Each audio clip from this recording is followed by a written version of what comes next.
Chapter 828. Hearing this, the little fellow's delicate little face instantly flushed red.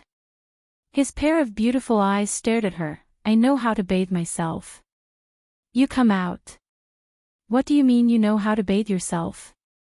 With your small body, you can't even climb into this tub. Come here quickly, I have to bathe too.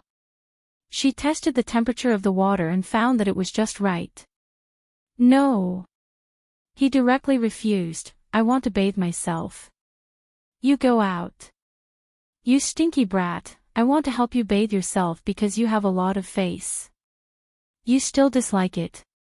You don't want me to help you bathe. Hee hee, I want to help you bathe. She laughed in a low voice.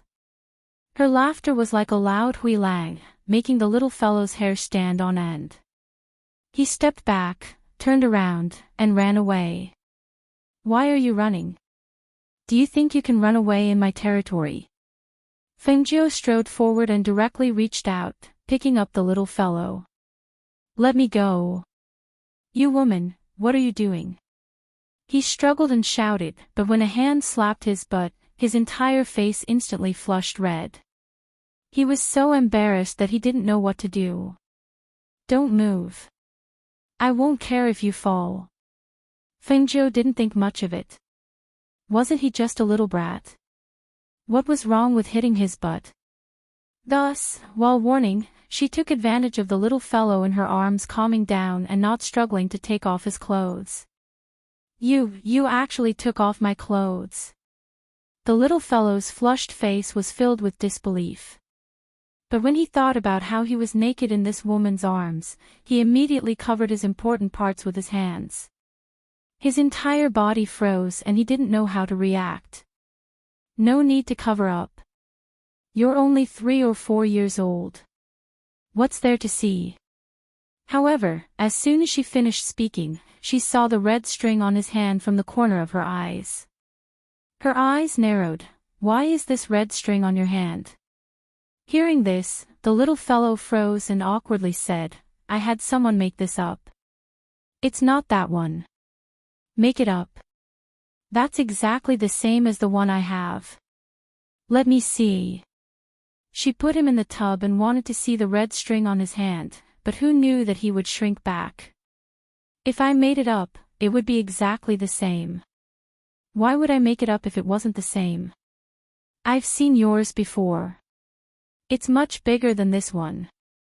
Her small body sat on a small stool in the bathtub and her hands were still in the water. Hearing what he said, Fengjiu also nodded. That's true. Mine is just an ordinary piece rope. Naturally, there's no way to shrink or enlarge it. Your rope is much smaller than mine. However, the weave is really the same. When I first saw it, I thought it was the one I made. The little fellow pursed his lips and looked at her without saying a word. All right. The water is getting cold. I'll help you wash it. She rolled up her sleeves and picked up a towel to wipe his back. Feeling his stiffness and nervousness, she couldn't help but laugh. What's wrong? Didn't anyone help you bathe when you were at home? Don't tell me that a little thing like you can wash it by yourself. As she spoke, she reached out and pressed his body, saying, Relax, I won't eat you. The little fellow stared at her, his dark eyes flashing. She didn't know what he was thinking. After a long time, his face was red and he only said one sentence, You have to take responsibility.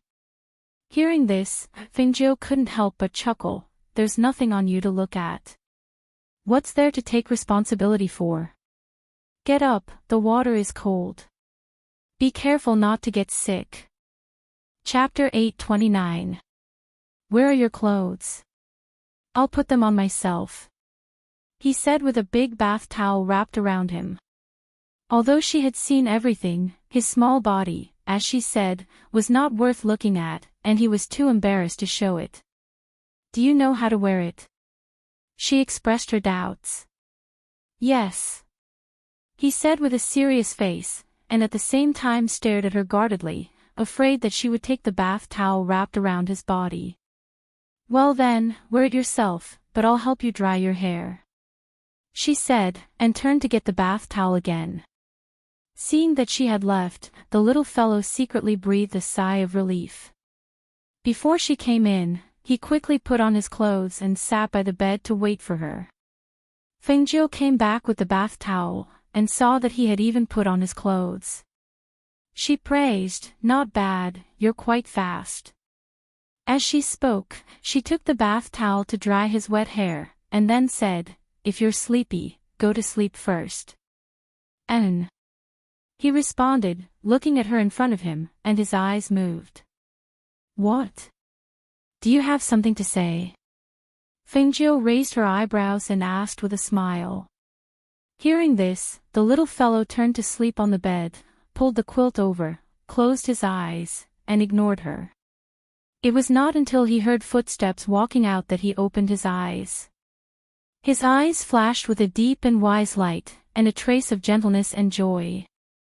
Covered with her quilt, and smelling the faint fragrance, sleepiness came over him, and he fell into a deep sleep. After bathing, Fengjiu came in wearing her underwear, and while drying her hair, she saw that the little fellow was sleeping outside the bed.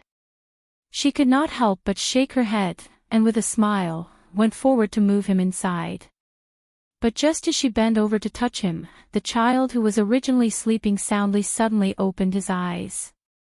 The fierceness that shot out from his eyes startled her. At that moment, she seemed to see the child about to attack, but when he saw that it was her, the fierceness in his eyes dissipated and he returned to his previous state. "Done bathing?" the young voice with a strong sleepiness asked. She responded, looked at him, and said, "You sleep inside, I sleep outside. I'm a man, so I sleep outside. You're a woman, so you sleep inside." Listening to the childish voice telling her that he was a man, she couldn't help but smile. "I'm an adult, you're a child. Children sleep outside, if you roll off the bed, you'll fall. Be good, sleep inside." Seeing this, he thought for a moment before moving in. Then, he patted the place where he slept. "I've already warmed the bed for you. Go to sleep." The corner of her mouth twitched.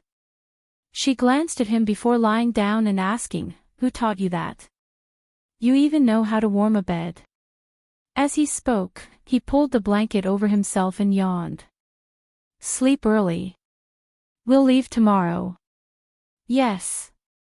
The little fellow responded and turned over to face her. He reached out his little hand and wrapped it around her waist. Only then did he close his eyes in satisfaction. His natural intimate action startled Fengjiu. Her closed eyes opened again. She looked at the little fellow who was snuggling up to her, his little hand still wrapped around her naturally and intimately. Her heart trembled slightly. This little fellow gave her a very strange feeling. She kept feeling that something was wrong, but she couldn't put her finger on it. She shook her head and did not think too much about it. Sleepiness overwhelmed her, and she fell asleep with the person beside her. Chapter 8:30. He only woke up when he felt someone sizing him up. The moment he opened his eyes, he met her slightly moving gaze. Seeing that she was looking at him, he looked back at her without moving. When their eyes met, something seemed to flash across Fengjiu's heart. The familiar feeling and unbelievable thought stunned her. She stared at him for a long time, then moved her lips and called out, "Uncle." The little fellow's eyes moved slightly, but he did not respond. He continued to look at her with his pitch-black eyes. "Xianyuan Mose." She called out again, her gaze also fixed on his eyes, not missing a trace of his expression. The child moved his mouth as if he was about to say something, but he heard the sound of him talking to himself. He swallowed the words that were about to come out of his mouth. "It shouldn't be possible. It's one thing to turn old, but how can he turn into a little kid?" She muttered, suppressing the strange feeling in her heart and shaking off the strange thought. She turned over and sat up, quickly putting on her clothes and washing up in the next room. Seeing that she had woken up, he reclined on the bed lazily with one hand supporting his head, exuding an aura that did not belong to a child. A smile flashed across his pitch-black eyes, but Fengzhou did not see it. After about an hour, both of them were done washing up. Fengzhou went to the main peak to bid farewell to the dean and the rest, then returned to the cave abode and said to the two beasts, Lao Bai will stay behind and guard the cave abode with Xiao He. Tun Yun will go out with us. Master, why should Tun Yun go out with you? I want to go out too. Lao Bai kicked his hooves and snorted, looking dissatisfied.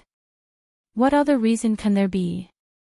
You can't even control your own mouth, how can I let you follow me? Fengzhou glanced at him. Moreover, I plan to let Tun Yun watch the son of King of Hell, I don't feel at ease leaving it to you. Master. He wanted to say something, but was interrupted by Fengzhou with a wave of his hand. Alright, we're only going back for a few months, we'll have to come back. If you want to go back with us, I'll leave you at home. Then I'll wait here for your return, Master. I don't want to go back to the Phoenix Dynasty. As it spoke, it was afraid that its master would really take it back and leave it behind. Therefore, it took a few steps back and directly lay on the ground. However, Fengzhou rubbed his chin as if he just remembered something. Why don't you come along? When the time comes, I'll send you to Xiao Bai's place. Last time, I heard that Ling Shuang and Leng Hua also came over. It's a good opportunity to go and take a look. Really? I'll go. It stood up excitedly and bent down in front of Fengzhou and the son of the King of Hell. Come up, I'll take you faster. The path here is very winding. You and Tun Yun go to the entrance of the courtyard and wait there. I'll bring this little thing over on the flying feather. Yes, the two beasts replied. After the two beasts left, she looked at the little fellow who had been silent all this while and asked, Have you always been so boring? Aren't you happy to hear that I'm taking you out to play? The son of the King of Hell twitched the corner of his mouth and looked away. All right. She shook her head helplessly and tossed the flying feather to him.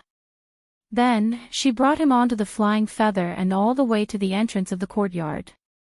When they arrived at the entrance of the courtyard, she dismounted from the flying feather and was about to jump onto Lao Bai's back with the son of the King of Hell when she saw a figure walking out.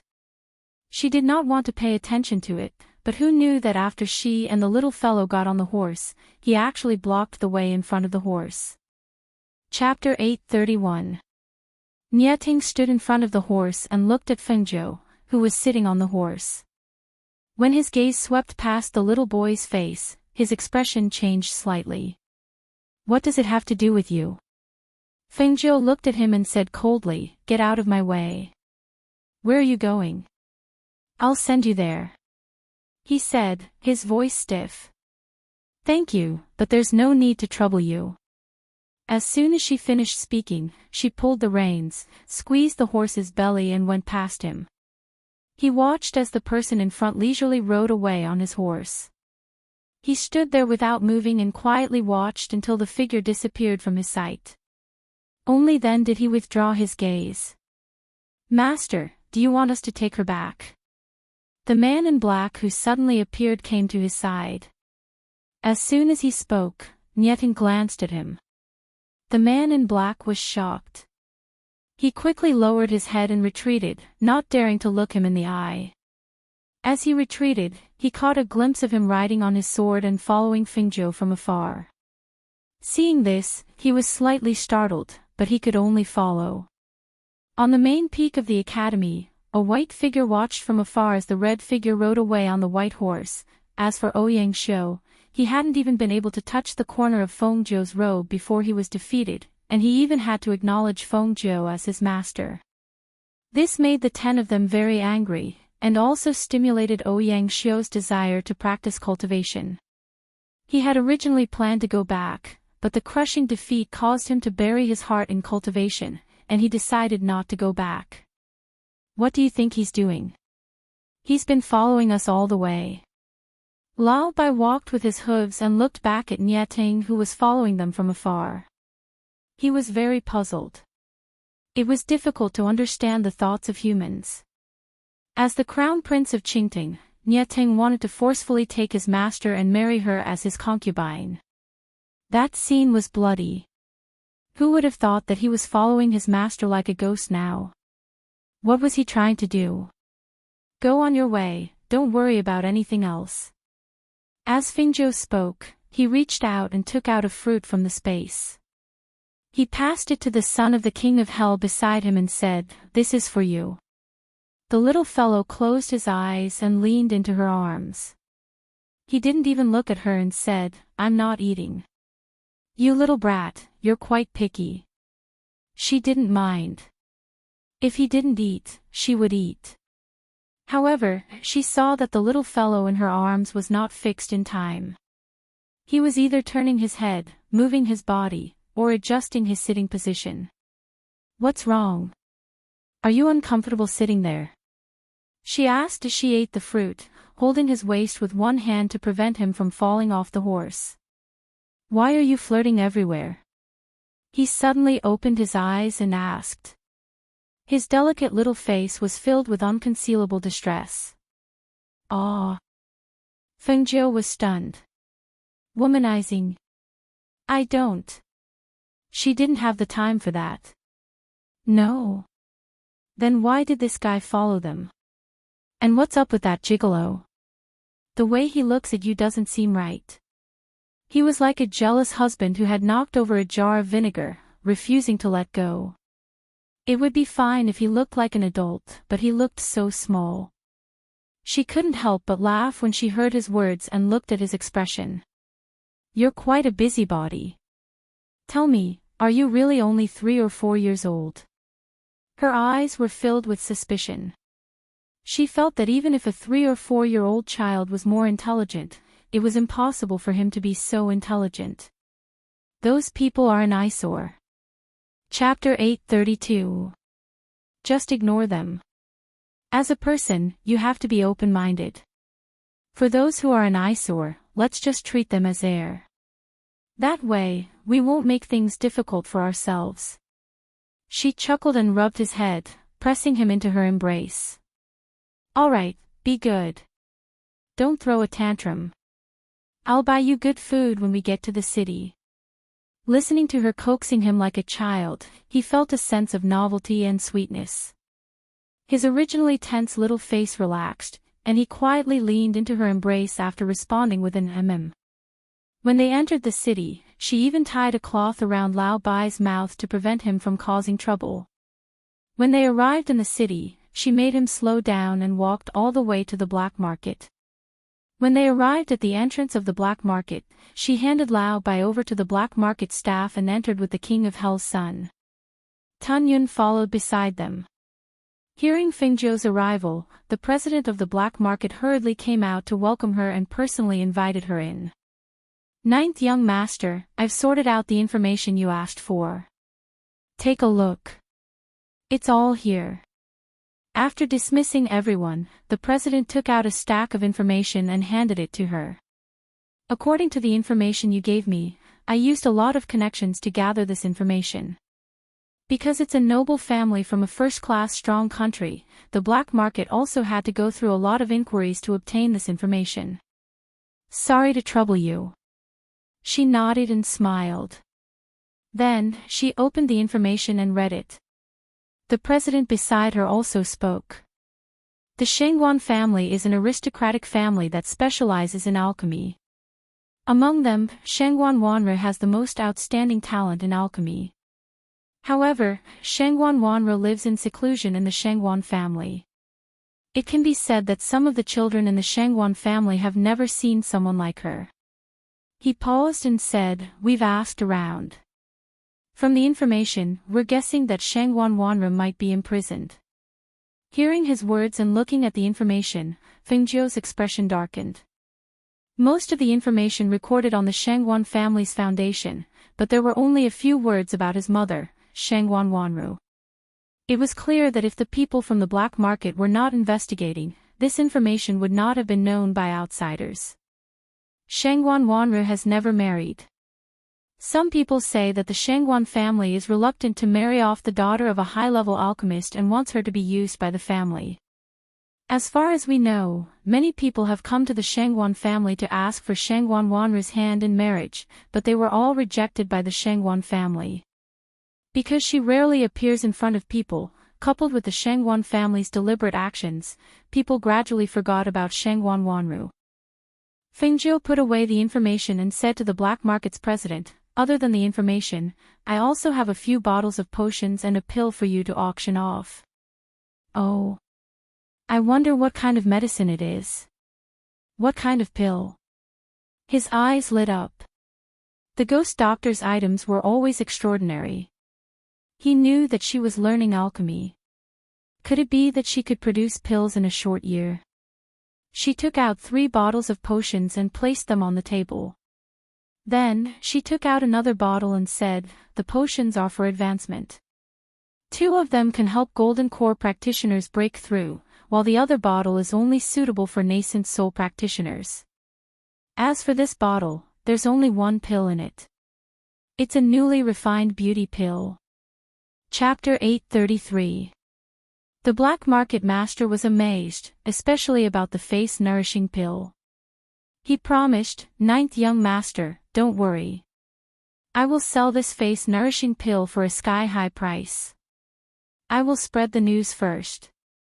With the name of the ghost doctor, with such a good item, it might even attract some aristocratic families from high-ranking countries." "Okay." She nodded and handed the pill to him.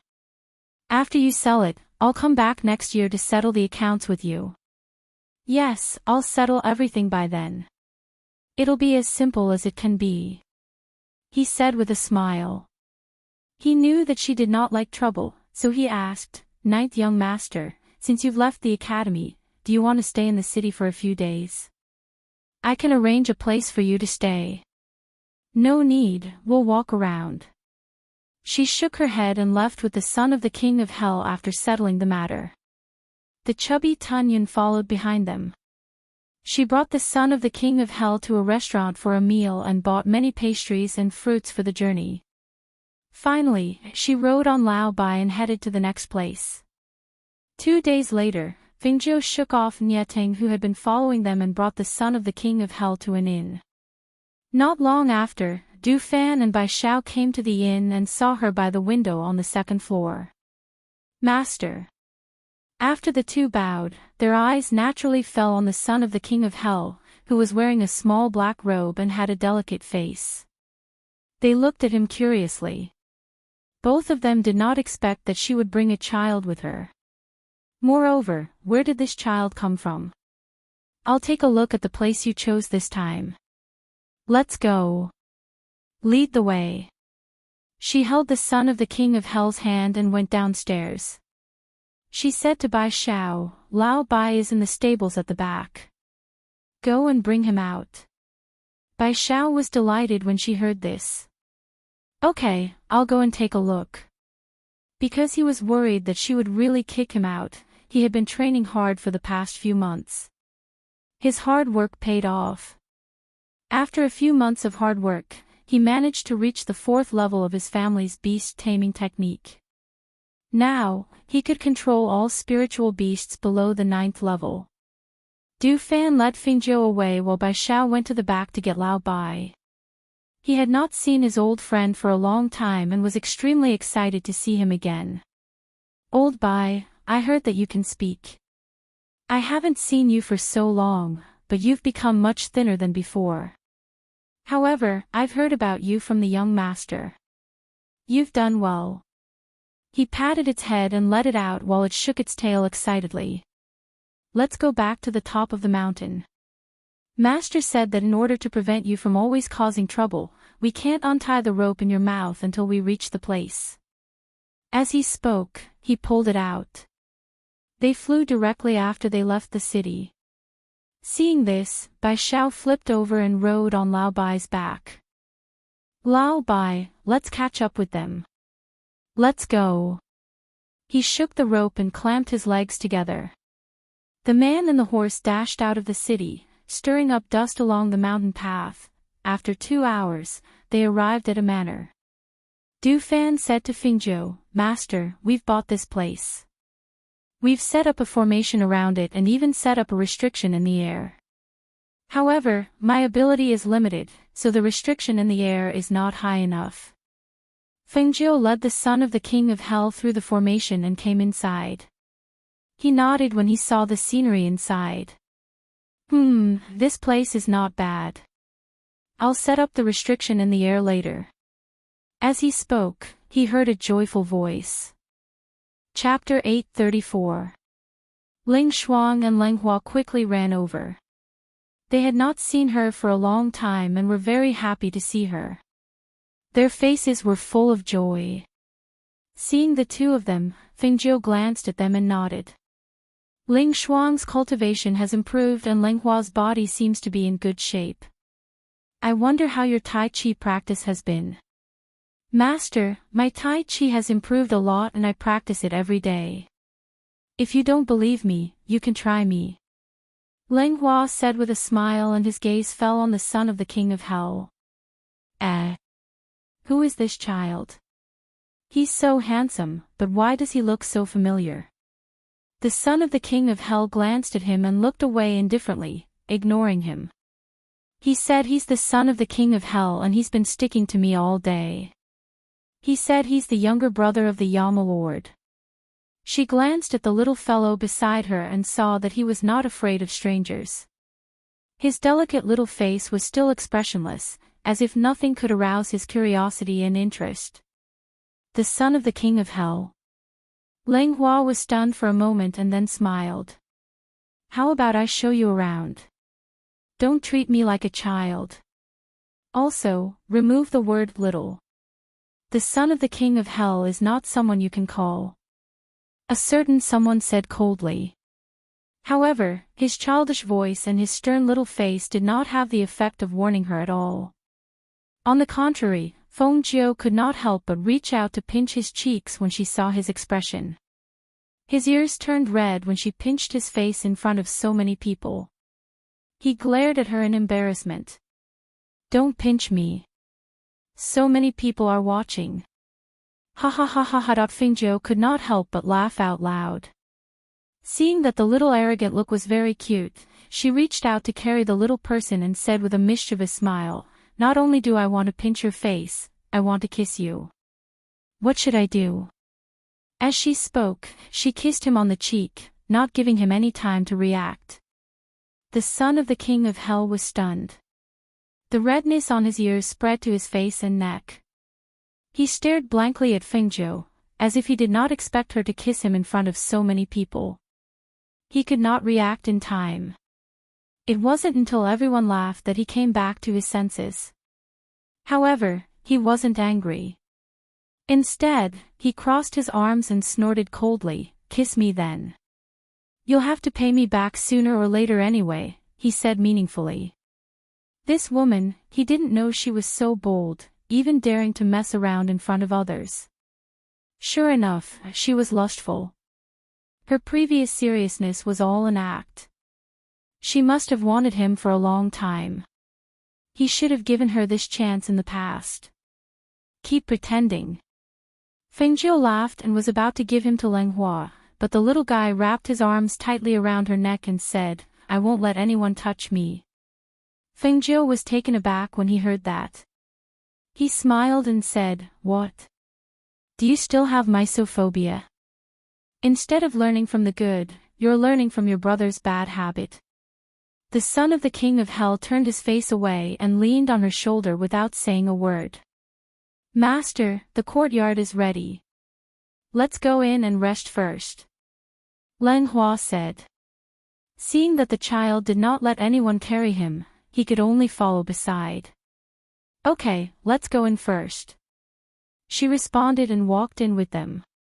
As she looked at the scenery in the manor, she asked, "Du Fan, how did you find this place?" Chapter 835.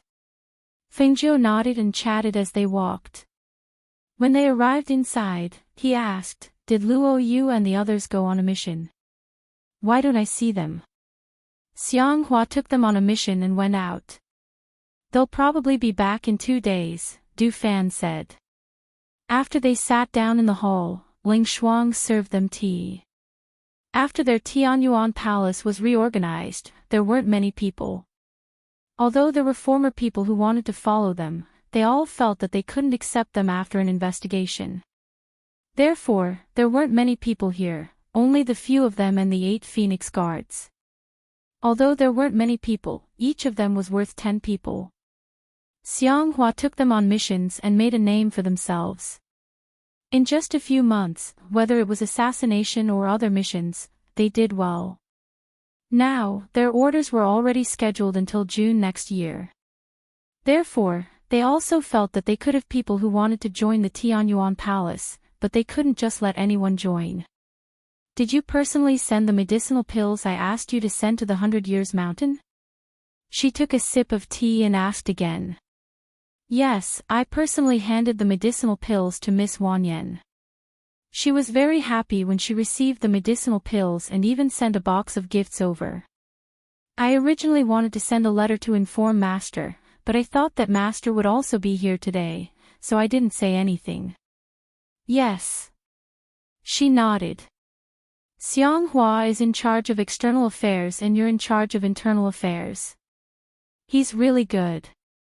As she spoke, she looked at him, took out a medicine bottle, and handed it to him. This is a foundation building pill. You've stayed at the peak of great spiritual master for a long time, so it's time to advance. When Du Fan heard this, his eyes were filled with surprise. Thank you, Master. Do your job well, and you won't be short of benefits in the future, she said with a smile. Yes, this subordinate will definitely not disappoint Master's expectations. He held the pill bottle in his hand, his heart filled with excitement. A foundation establishment pill, this was a priceless item. Back then, Xianghua was betrayed for a foundation establishment pill, but when it came to his master, he was casually given it to him. He knew that following his master was the best choice he had ever made. Young master, we're back too. Bai Zhao's voice came from outside. Not long after, he strode in. Upon seeing Bai Zhao, Fengjiu said, "It's good that you're back. I want to see your beast taming skills. If they don't satisfy me, you know what to do." "Yes, young master, don't worry. I've been practicing the art of taming beast for the past few months. In addition to my own exploration, I can handle any spirit beast below the 9th level." His words were filled with confidence. He was indeed in high spirits compared to a few months ago. "Yes, master." Du Fan said, "Bai Zhao's beasts have indeed improved rapidly. Every time Xianghua and Luo Yu go out on a mission, they'll bring back a spirit beast for him. There are even ferocious beasts that are kept in the forest behind us. He can even tame them." She nodded and smiled. "Let's go.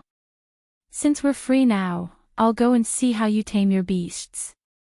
She gestured and got up. She was really curious about beasts.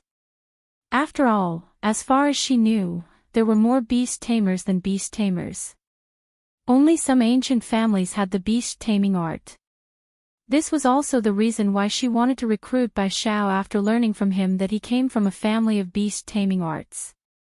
Okay. Bai Zhao nodded confidently and went to the forest behind her. Chapter 836. Fengjiu and the rest did not go near the forest at the back of the mountain. They watched as Bai Zhao walked into the forest and stopped about 100 meters away. She then took out something, and the sound of a musical instrument could be heard. The voice slowly spread out with Bai Zhao as the center. When the voice spread out, there was a faint flow of air that was visible to the naked eye. It was like ripples in the water, spreading out in circles. They did not feel anything when they heard it, but Tun Yun, who was lying on the grass beside them, straightened up when it heard the sound and looked at Bai Zhao. Noticing Tun Yun's strange behavior, Fengjiu's eyes flickered, and his gaze fell on the front. Within a few breaths, more than 20 spirit beasts and ferocious beasts ran out from the forest. These spirit beasts and ferocious beasts seemed to have lost their drive and bloodthirsty nature.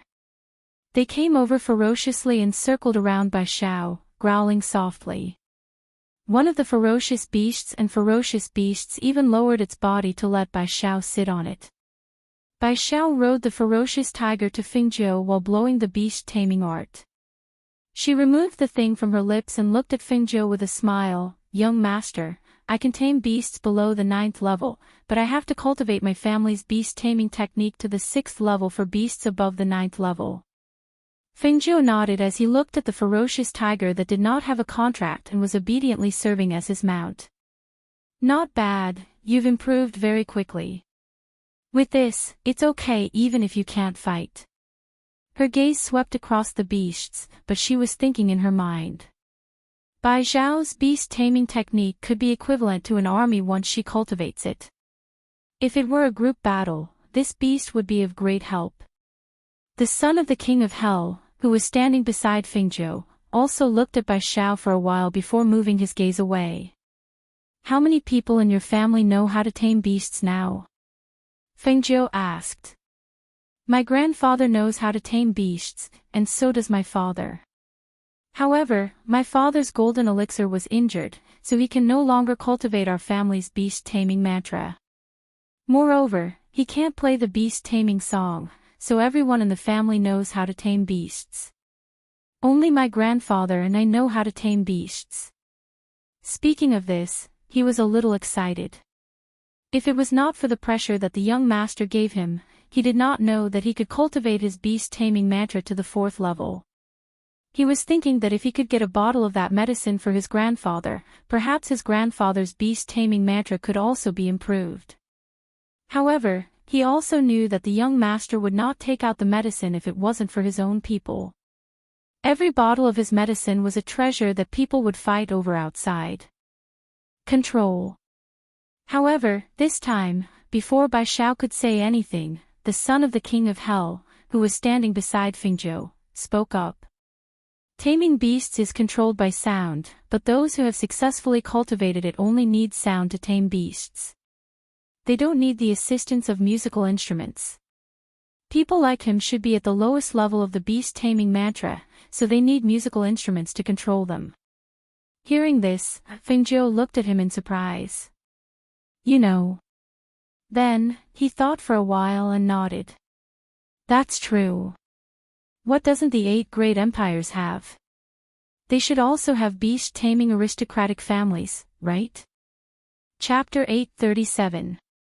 Hearing this, everyone's eyes fell on him. The 8 great empires. The beast trainer sect. What kind of existence was that? These thoughts surfaced in everyone's mind. They were very curious about the 8 great empires that they had never been to before. However, they also knew that they would not be able to go to such a place without sufficient strength. They knew very well that if their master went there in the future, they might not be able to go there as well. Without sufficient strength, they would not be able to survive in such a place. After staying in the manor for a few days, Fengjiu set up a new air ban and strengthened the protection of the array around the manor. Seeing that Luo Yu and the rest had not returned, he left Lao Bai behind and only brought Leng Shuai and Leng Hua, the son of the King of Hell, and Tun Yun out of the manor. They only returned to the Phoenix dynasty when the new year was approaching. In the palace. "Feng Xiao, did little Feng say when she's coming back?" Old Master Feng came to the palace with his hands behind his back. Feng Xiao, who was busy with work, looked up. Seeing that it was the old master, he put down his work and stood up with a smile. "Father, don't worry. Xiao Jiu should be back for the new year. There are still 2 days before the first day of the new year, so it should be within these 2 days. Send a few people to wait at the city gate. If they see her coming back, they can inform me. I don't have to keep waiting like this." The old master paced back and forth as he said, "I wonder how long she'll be staying this time. She's been away for a year. I wonder if she's lost weight. Seeing this, Feng Xiao smiled and said, "Father, don't worry about Xiaojiu. You should take care of mother. She's about to give birth, so don't forget to leave her side." Thinking that he would have a younger brother or sister soon, and that the younger brother or sister would be more than 10 years older than his daughter, he had mixed feelings. He was emotional and happy at the same time. He did not expect that he would have a younger sister-in-law after living for so long. This feeling was really novel. It's okay. She has calculated. She should be giving birth after the new year. He waved his hand and said, "What's more, we've already prepared the midwife and everything. It's foolproof. I wonder if they told Xiaojiu the good news. Does she have an aunt or uncle now?" Feng Xiao laughed. The old man also smiled awkwardly. His face was a little hot. She was already so old, yet she still wanted to have a child. Speaking of which, her shamelessness was a little. Then I'll go back first. Remember to tell me when little Feng comes back. As he spoke, he hurriedly turned and walked out. When Feng Xiao saw this, he shook his head and smiled. He walked out with his hands behind his back. Just as he was about to call the Phoenix Guard to wait outside the palace gates, he saw a Phoenix Guard rushing over. "Master, eldest miss, and the others have returned." The middle-aged Phoenix Guard smiled happily and said, "They are already at the entrance of the palace. I saw them from afar and came in to report." Hearing this, Feng Xiao was overjoyed. Good, good. It's good that they're back." As he spoke, he strode out. At the entrance of the palace, Feng Zhou and the others walked in together. She, who was walking in front, saw her father striding out to welcome them from afar. When she saw him, she could not help but reveal a gentle smile on her face. Her heart also softened. Chapter 838. "Daddy." She ran over and threw herself into his arms. "Daddy, did you miss me?" Feng Xiao caught his daughter who was throwing herself at him. Even the tough man's heart was unbelievably soft at this moment. He gently patted the head of his daughter in his arms and said with a smile, "Yes, ever since you left home, I've been thinking about when you'll come back. I've been looking forward to it. Finally, you're home. Let's go, Daddy will get someone to cook your favorite dishes to welcome you back." Behind them, the son of the King of Hell walked over slowly with a straight face. He looked at the father and daughter who were hugging each other. Although they were father and daughter, he still felt that they were an eyesore. However, he did not say anything. He was just unhappy and his face was dark. Who is this child? Why does he look like? Feng Xiao was about to say that he looked like the King of Hell when he saw the child walk forward and tug at the corner of his daughter's clothes. "What's wrong?" Feng Zhou looked down and asked. The son of the King of Hell stretched out his hands. He did not say anything, but his meaning was obvious. He wanted her to carry him away. Seeing this, Feng Zhou smiled and said, "Daddy, he said that he's the younger brother of the Yama Lord. His name is the son of the King of Hell and he's been following me recently." As soon as she finished speaking, she looked at the child who stretched out his hands and asked her to carry him. She smiled and said, "You want me to carry you?" "Sure, we'll talk about it after you catch up with me." A burst of laughter rang out and a flash of red clothes flashed past. The person who was originally standing in front of her had already rushed forward and headed towards the palace. Seeing his daughter running towards the palace, Feng Xiao shook his head and smiled at the little fellow. Come, come, I'll carry you." Just as he stretched out his hand, he saw the child widen his eyes. The small figure rushed forward like the wind and chased after his daughter. This speed he was a little speechless. This child was only 3 or 4 years old, right? How could he have such speed? "Monarch." Ling Shuang and Leng Hua bowed. "Oh, why are only the two of you coming back? The Feng Wei and the others didn't come back." He was a little surprised. Not only did the Feng Wei not come back, but Lao Bai also didn't come back. They had other things to do, so Master let them stay there. Because Lao Bai can already speak, Master was worried that it would cause trouble once it spoke, so he also left it there and didn't bring it back. Old Bai can speak human language. It has become a divine beast. Leng Hua smiled and said, "No, but I heard that she said it after eating a medicinal pill refined by Master." "I see. All right then. You guys go in as well. It's rare for you to come back, so let's have a good rest." He smiled and went inside with the two of them. In the palace, the old man who heard that Fingzhou had returned came to the front. Before he reached the front of the palace, he met Fingzhou halfway. Seeing his granddaughter in a dazzling red dress, he couldn't help but reveal a loving smile. "Little Feng, you're finally back." "Grandpa!" Fengzhou called out. He looked at his middle-aged grandfather and saw that his face was ruddy and healthy. He knew that his grandfather was in good health. That was true. He should be fine now. In the past, her grandfather had intermittent amnesia, but she had already cured it. Now, he was a martial emperor and could be considered the #1 expert in this 9th-tier country. With a beauty by his side, he was naturally happy and his complexion was excellent. Chapter 839. It's the new year. How can I not come back? Moreover, I heard from Ling Shuang that grandmother is pregnant. Of course, I have to come back. She smiled and held his hand. "Grandpa, I brought you a New Year's gift." "Heh heh heh, good, good, good. I knew you were such a considerate girl." He nodded happily and patted her hand that was holding his. "Have you forgotten about your father after seeing your grandfather? Why didn't I hear that you brought me a gift?" Feng Zhao's voice came from behind. Although he was serious, he could not hide his smile. Both. She laughed and looked back. The little boy was standing beside her father and looking at her. She smiled and said, "The King of Hell's son has one too." "The King of Hell's son? Who is this child?" The old master's gaze fell on the King of Hell's son's shrunken face that looked exactly like Xianyuan Mo's. His eyes narrowed.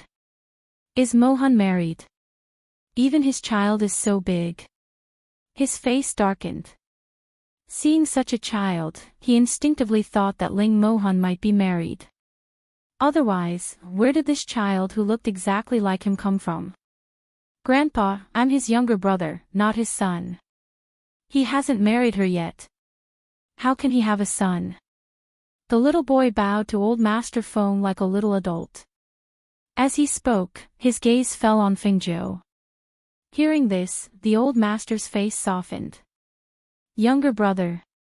It's good that you're not his son. If he's secretly married someone else, don't expect me to marry my granddaughter to him." "Don't worry, Grandpa. It won't happen," the young voice assured. Hearing this, everyone had different thoughts.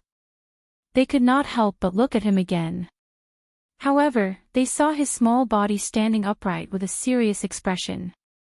Under the low-key but luxurious little black robe, no one could find any fault with him.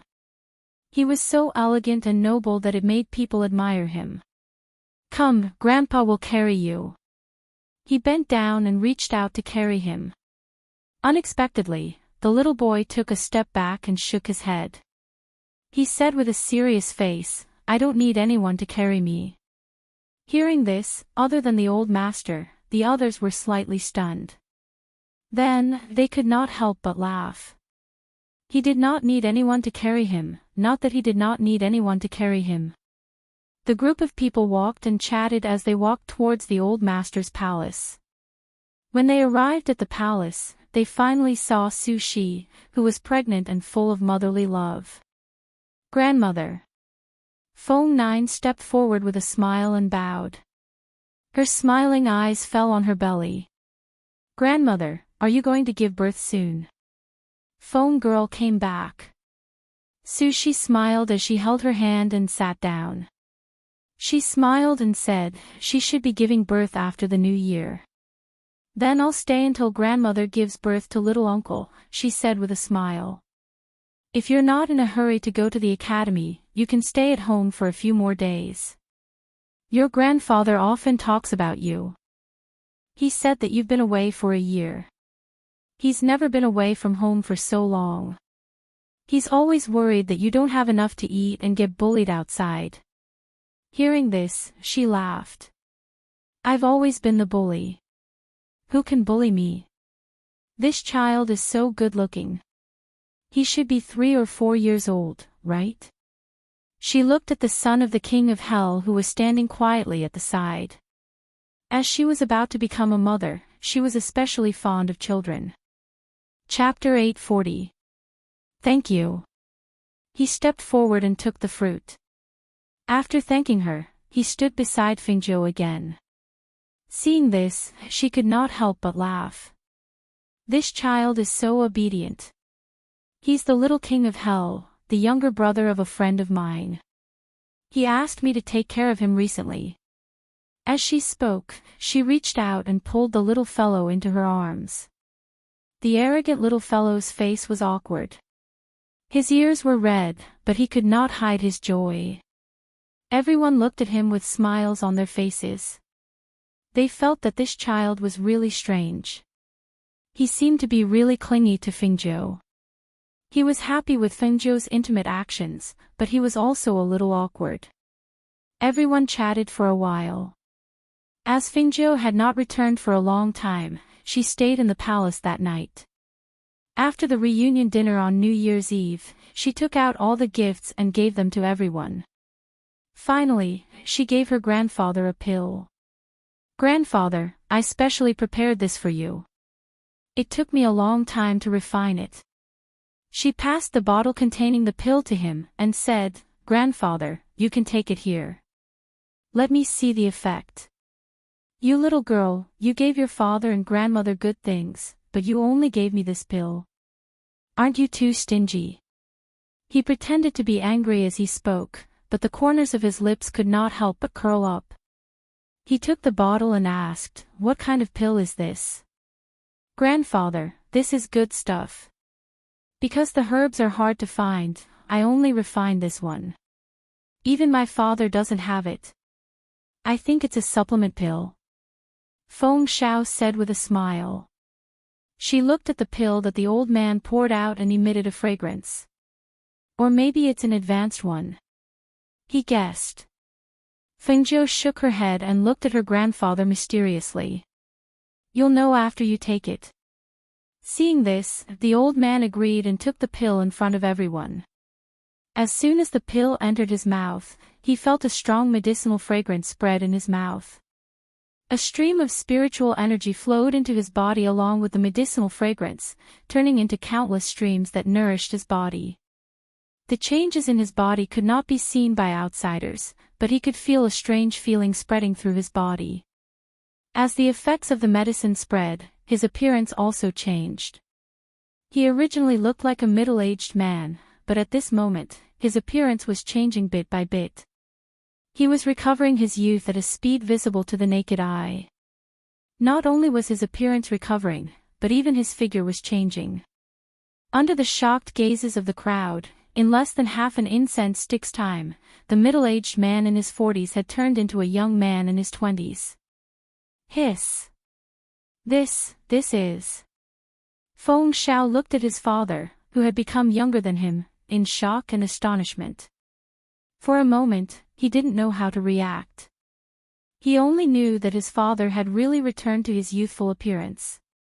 His appearance was unprecedentedly handsome. It was also the first time that Ling Shuang and Leng Hua saw such a miraculous pill. Even the Phoenix guards at the side were seeing such a miraculous pill for the first time. All of them had been through a lot, but when they saw this scene, their hearts were still full of shock. When the son of the king of hell saw this scene, his eyes flashed. He was not surprised that Fengzhou could refine such a pill. In his opinion, she was so outstanding in everything. A mere face-establishing pill was not difficult for her. Chapter 841. That was his face when she first met him. Since then, his face had always been imprinted in her mind. Even after so many years had passed, she had never forgotten it. Today, she actually saw this familiar face again. It was as if she was looking at him again. Time had returned to the past. Old master, oh no, he now looked to be in his 20s, just like Fingzhou's older brother. Calling him old master was really awkward. Little Feng, is this the pill you said Gong refined before? He looked at Fingzhou and then looked at his youthful appearance. He could not hide the joy in his eyes. Yes. This is the face-establishing pill. I only refined one pill and brought it back especially for grandfather as a New Year's gift. She then smiled and said, Grandfather, are you satisfied with my gift? Ha ha ha, satisfied, extremely satisfied. He laughed and looked at Sushi beside him. He held her hand and asked nervously and expectantly, Sushi, look at me now. Is this good? Good, of course it's good. She smiled and nodded. She said to Fingzhou, Little Feng, thank you. We're a family, there's no need to thank us. She smiled and said, Tonight is the reunion night. I'll bring the little guy around the city. You guys should rest early. Okay, then you guys be careful.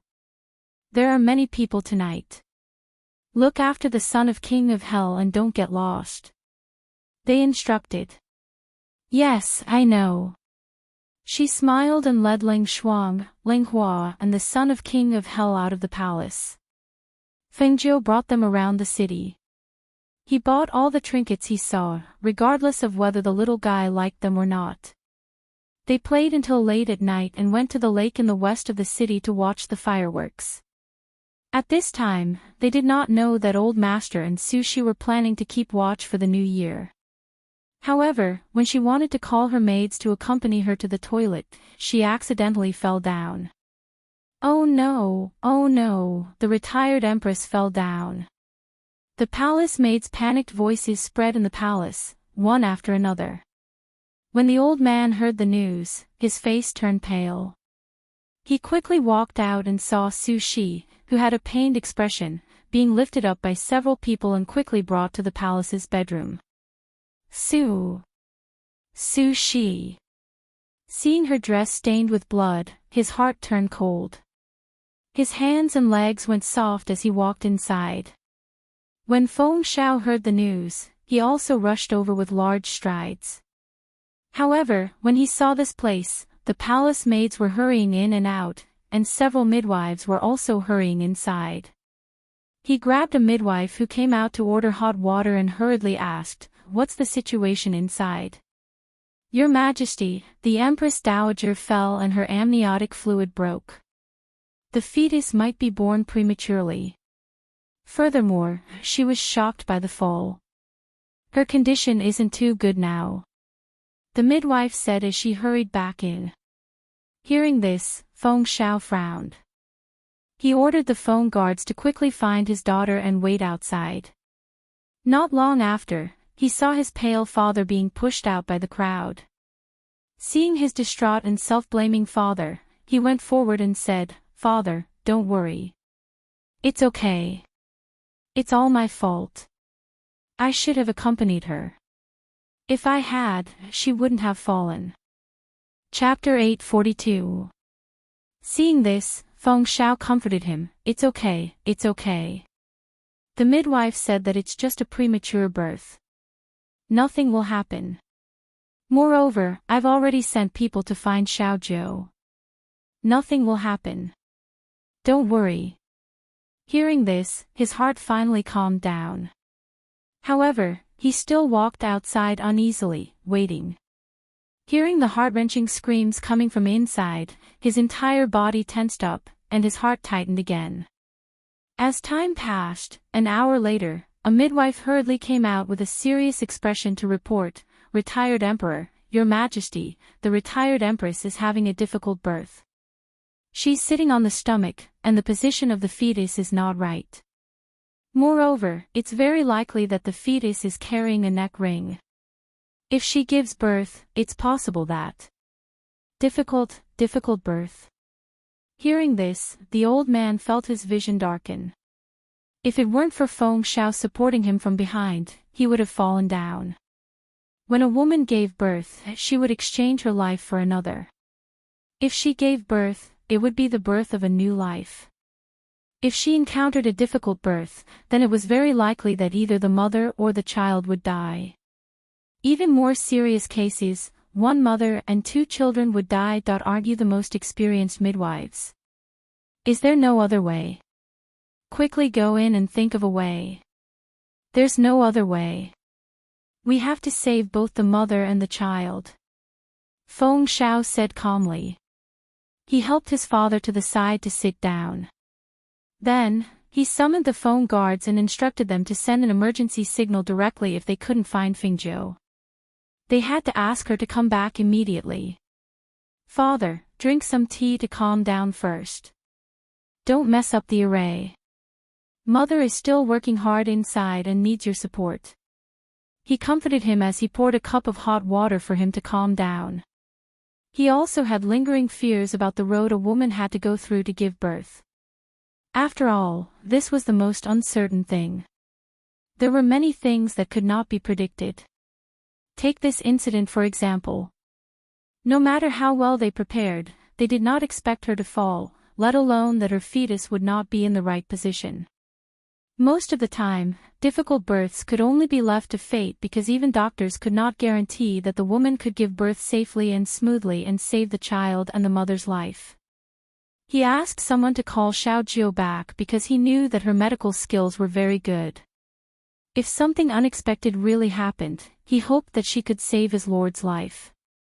At this time, Fingzhou and the others outside were still unaware of what happened in the palace. They watched the fireworks explode on the lake and the beautiful fireworks dissipate into the night. They could not help but say, "It's beautiful, but it's a pity that it's only for a moment." The son of the king of hell tilted his head slightly and looked at her deeply. He did not say anything and just stayed by her side quietly. Suddenly, Ling Hua, who was standing behind them, saw a signal in the sky and his expression changed. He quickly walked to Fingzhou's side and said, "Master, the Phoenix Guards have sent an emergency signal." Hearing this, she was slightly startled. When she turned around, she saw that there were indeed 3 signals in the sky from the direction of the imperial palace. Seeing this, she frowned and stood up. The world has been peaceful recently. Nothing can happen. Why are there suddenly emergency signals? As she thought about it, her expression suddenly changed. Could it be that grandmother is about to give birth? No, I have to go back and take a look. As she spoke, she wanted to take the son of the king of hell with her. However, she heard him say, "Go back and take a look first. I'll follow behind Lang Hua and the others." Chapter 843. At this time, the palace was in a mess. The dangerous atmosphere made everyone tense. Basins of blood were brought out of the palace, and the strong smell of blood filled the air. The old man wanted to go in several times, but he was stopped by Feng Xiao. He was afraid that he would be too agitated and cause trouble if he went in. When the shouts inside gradually weakened, the 2 people's hearts sank, especially the old man. He felt as if he had fallen into a bottomless abyss. It was as if there was a huge rock on his chest, and he couldn't breathe. "Oh no, oh no." The midwife ran out in a panic, her hands stained with blood. The mother is about to faint, and the child is still missing. Retired emperor, monarch, I'm afraid that only one of them can be saved. Hurry up and make a decision. If you're late, I'm afraid that both the mother and the child can't be saved. When the old man heard this, his whole body trembled, and he fell onto the chair. Only one can be saved. When Feng Xiao saw this, his mouth moved, but he didn't say anything. If only one can live, then save the mother. He clenched his hands into fists and tried to calm himself down. At this time, another midwife ran out. The retired empress said that she wants to save the child. No. Save the mother. The old man stood up and shouted loudly. He no longer cared about being stopped and went in. What do you mean save the mother? Fengzhou's voice came at this time. It was like the sound of nature, and Feng Zhao's heart couldn't help but ease a little. He turned around and saw his daughter, who was sitting on the rainbow glass feather, jump down from mid-air and come to him. Xiaozhou, your grandmother fell and had a difficult birth. The midwife said that the umbilical cord can wrap around the neck. Now that she's about to faint, and the child hasn't been seen, I'm afraid that it's not good. Feng Zhao's voice was heavy, and his heart was heavy. When she came back, she guessed that something had happened to her. She didn't expect that she guessed correctly. She immediately asked, "Where's grandfather?" "He's inside." The midwife said that only one can be saved. Your grandfather wants to save the mother, and your grandmother wants to save the child. I'll go in and take a look. As she spoke, she walked in. Feng Zhao wanted to stop her. After all, she was still an unmarried woman. He was afraid that it would be inappropriate for her to go in. However, after thinking about it, he did not stop her. Instead, he waited outside. Xiaozhou had medical skills, so he might have a solution. Fengzhou entered and frowned. The smell of blood inside was even stronger than outside. How much blood had been lost? When she entered the bedroom, she saw her grandfather holding her grandmother's hand and saying words of encouragement. She walked forward and called out, "Grandfather, let me take a look." Without wasting any time, she first checked her pulse and then touched her stomach to check. "Little Feng, you have to save your grandmother.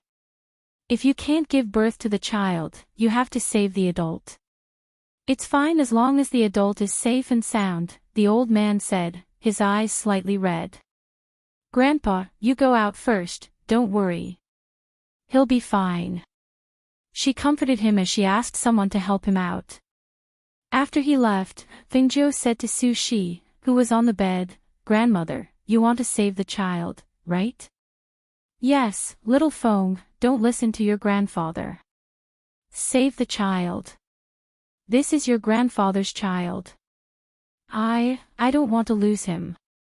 As she spoke, tears flowed down her face. Chapter 844.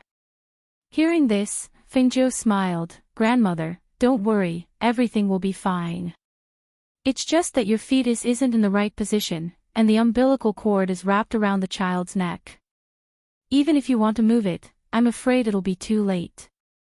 But I have an idea. I want to perform a cesarean section for you and help you take the child out." Su Shi didn't understand what a cesarean section was. At this time, her mind was muddled and she was so tired that she couldn't even keep her eyes open. However, she knew that Su Shi meant that the child would survive, so she replied, "Okay, as long as the child survives." Hearing her promise, Fengzhou cut a piece of 1,000-year-old ginseng from the space and put it in her mouth.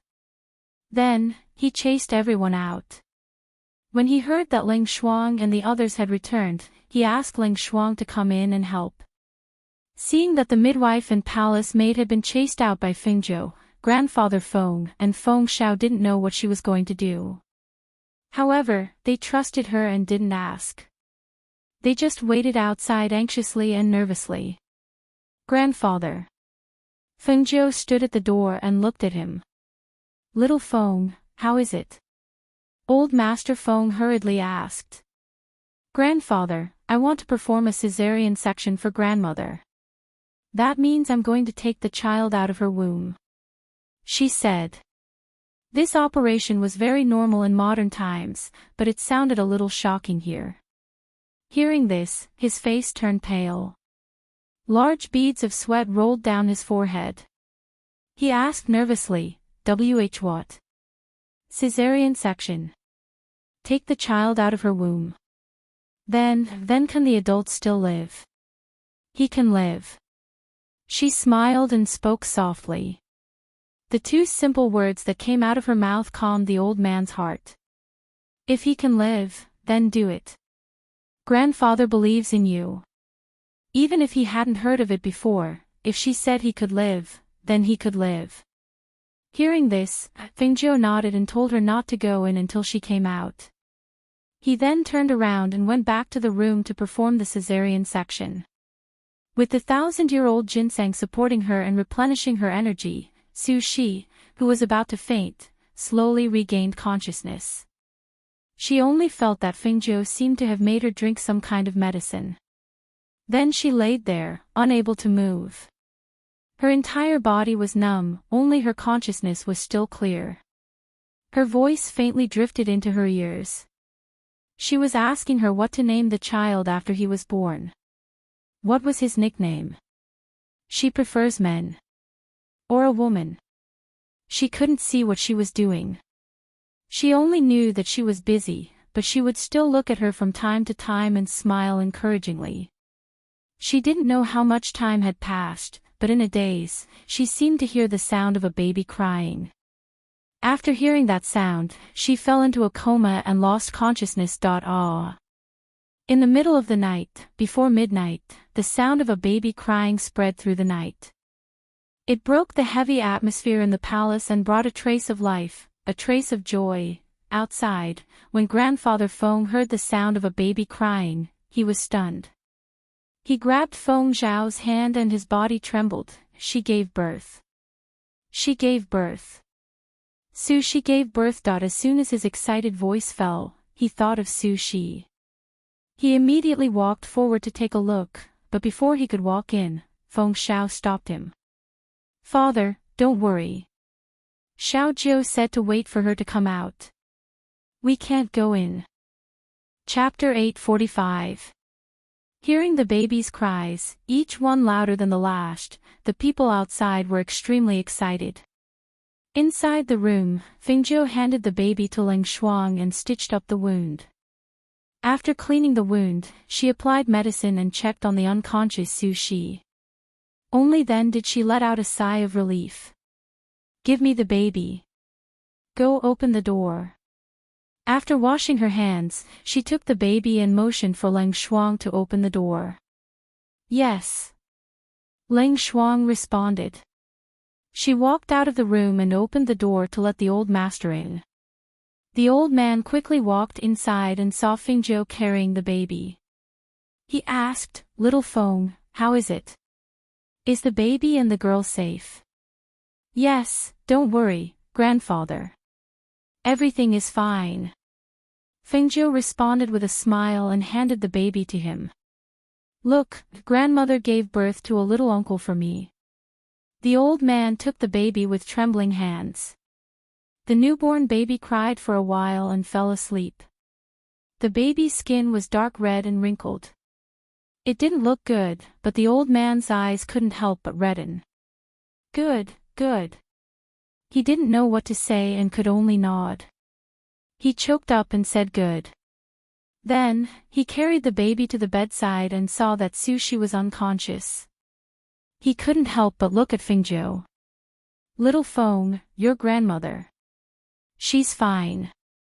She's unconscious because of the medicine. She'll wake up tomorrow morning. However, there's a cesarean section wound on her abdomen. She must be taken care of carefully. Don't tear the wound. I'll go back and tell someone to take care of her carefully. As she spoke, she saw the old man sigh in relief and walked outside. Seeing her father still waiting there, she went up to him. Father. Xiao Jiu, are the mother and child okay? Feng Xiao asked with concern. Yes, they're fine. The umbilical cord is indeed around the neck. If it wasn't for the cesarean section, would have been worried. However, there's no need to worry now. They're fine. Grandmother will be able to get out of bed after resting for a while. It's good that they're fine. He nodded and asked, Is it a boy? I heard you say it's a little uncle. Yes, it's a boy. It doesn't matter if it's a boy or a girl as long as they're safe. He smiled and asked, is there anything you need the servants to do? Just tell me, and I'll explain it to them later. It's just that you have to be careful when taking care of grandmother. After all, she had a cesarean section. Her abdomen was cut open to carry the child out. The wound needs to be taken care of. The son of the king of hell, who was listening to her and Feng Zhao's conversation, did not look too good. It could be said that when he came here and heard about the dangers of childbirth, his expression had not been too good. His entire body had been tense, and his pitch-black eyes flashed. No one knew what he was thinking. After a long while, Feng Zhou, who had settled the matter, entered the room again. After informing her grandfather, she brought the king of hell's son back to her palace in the harem. However, she saw the little fellow pursing his lips and keeping silent with his head lowered. She did not know what was going on. Thus, she smiled and asked, "What's wrong? Why didn't you say anything along the way? Are you unhappy because I didn't accompany you to watch the fireworks?" "It's not that." As he spoke, he raised his head and glanced at her. His tense little face was filled with unconcealable worry. "It's dangerous to give birth to a child. You'd better not give birth in the future." Chapter 846. Little brat, what do you know? She shook her head and smiled. "You're still young, you don't understand. You don't need to understand this, you'll understand when you grow up." As she spoke, she couldn't help but laugh. She didn't expect to hear such a sentence from him. She really didn't know what was going on in his little head. How could he say such a thing? On the way back, Feng Zhou, who had just bathed, fell asleep very early due to her exhaustion from the operation. The child lying beside her, however, opened his eyes after she fell into a deep sleep. He reached out to seal her acupuncture points and got up, taking advantage of the night to sneak out. At the back mountain of the palace, Ren Xiang was pacing back and forth. When he saw the small figure walking over, he immediately went up to greet it. After sizing it up for a while, he stared at the shrunken figure of his master and could not help but laugh out loud. "Ha ha ha, master, I heard from Hui Lang that you cured the 1,000-year cold poison, but your strength was greatly reduced due to the loss of your cultivation method. Even your body was suppressed to the age of 3 or 4 due to the loss of your cultivation method. I didn't believe it at first, but looking at you now, you really look exactly the same as when you were young." They were all from the 8 great empires. He couldn't recognize Master when he was 3 or 4, but he could recognize him when he was 5 or 6. It was clearly the same as now. "I say, did the ghost doctor recognize you like this? Did you tell the ghost doctor?" He couldn't help but ask with a smile. She probably wouldn't have thought that he would become a child, right? After all, this wasn't something that happened often, it was too abnormal. "Are you done laughing? If you're done laughing, let's get down to business," he said with a dark face. However, even if this little face was dark, it didn't have any effect. "Yes, yes, yes." He smiled and adjusted his expression, saying, "There's no need to worry about that side for now, but I'm afraid that pretending to be sick won't last long, especially since they've been looking for trouble. The spy they planted inside hasn't been found yet. Based on their methods, Master only has half a year to adjust. However, can you recover your cultivation method in half a year?" he asked worriedly. This was a matter of life and death, especially since the opponent wasn't ordinary. It was fine if Master's cultivation method was still lost, but now that his cultivation was greatly reduced, if they knew, it would really be out of control. Half a year's time is enough. Master's dark eyes flashed with a sharp light. "Let them be arrogant for half a year, after half a year, I'll make them disappear from this world." Hearing this, Ren Xiang's heart relaxed slightly. Master said that he could recover in half a year, then it should take less than half a year for him to truly recover. This was good. If he really maintained this state for too long, it would be too dangerous for him with his strength greatly reduced. Master, when you go back in half a year, should I also go back to help? After she goes to the 8 great empires, you can go back. If she has any trouble here, you can help. This monarch will be more at ease. But the ghost doctor doesn't allow anyone to follow her. He said helplessly, you see, if she had agreed to leave a few people to protect her in the dark, there wouldn't have been so much trouble. To be honest, her temper is quite similar to yours. Chapter 847. Hearing this, Renxiang chuckled, his eyes filled with mockery. Master, I really couldn't tell that you're so good at spoiling women. However, although there are only 9 years left in your 10-year agreement, there are still many outstanding men by the ghost doctor's side. Wasn't there Imochen recently? He's Elder Tianji's disciple. Hearing this, his eyes flashed. Do you know the reason why he accepted Fingzhou? I'm guessing that it's related to the divination that Elder Tianji calculated. You're talking about the divination of the star of the phoenix appearing and a strange soul entering the world. He asked, his eyes narrowing. That means, Fingzhou, she.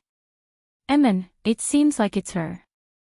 However, it's fortunate that this news is still unknown to the great clans and powers of the 8 great empires.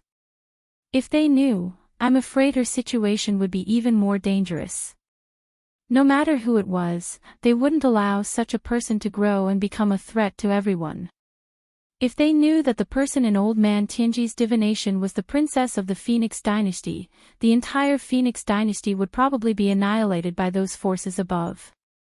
Hearing this, he was silent for a long time, then said, when the time comes, I'll tell her to disguise herself as a man and not expose her female identity. Those people would never think that the star of the Phoenix would appear in the lowest-ranked 9th-ranked country. For now, she's still safe. Even if she wasn't safe, he would still clear all obstacles for her and eliminate all possible dangers. Go back. If there's nothing important, don't come again. She's very vigilant, don't let her find out. Hearing this, Renxiang smiled. Master is here, and I'm currently staying in the city. If there's anything, I can take care of her. However, she's quite familiar with me, so even if she sees me here, she won't do anything. At most, she'll think that Master asked me to take care of her. Saying this, he paused for a moment, then said, it's almost dawn, so I'll go back. If Master needs me for anything, just send a signal. He nodded in response. After watching him leave, he turned around and went back. When he reached the bedroom in the palace and saw the woman sleeping soundly on the bed, he couldn't help but lower his body and planted a kiss on her forehead. Then, he squeezed to her side and fell asleep with her in his arms. When Feng Jiu woke up the next morning and looked at the little fellow sleeping beside her, a trace of surprise flashed through her eyes. She slept so soundly last night that she actually slept until dawn. Was she really too tired? Seeing that he was still sleeping, she washed up and went out, intending to visit her grandmother and her newborn uncle. Therefore, she did not know that although the son of the king of hell was sleeping, the cultivation technique in his body was circulating rapidly. Feng Lass, your grandmother is awake. I wanted to send someone over to inform you, but you came. At this moment, Feng's words, Fengzhou's S with her SSSSS, at this moment, grandmother's, STS, Feng's, TST hide her T. Funzes. Chapter 848. Grandmother, don't say that. This is what I should do. She said with a smile. Seeing that the child wasn't here, she asked, where's little uncle? He was crying just now, so I had the wet nurse take him. The old man said as he called for someone to bring his son back for Fingzhou to take a look. Princess. The wet nurse came forward with the child.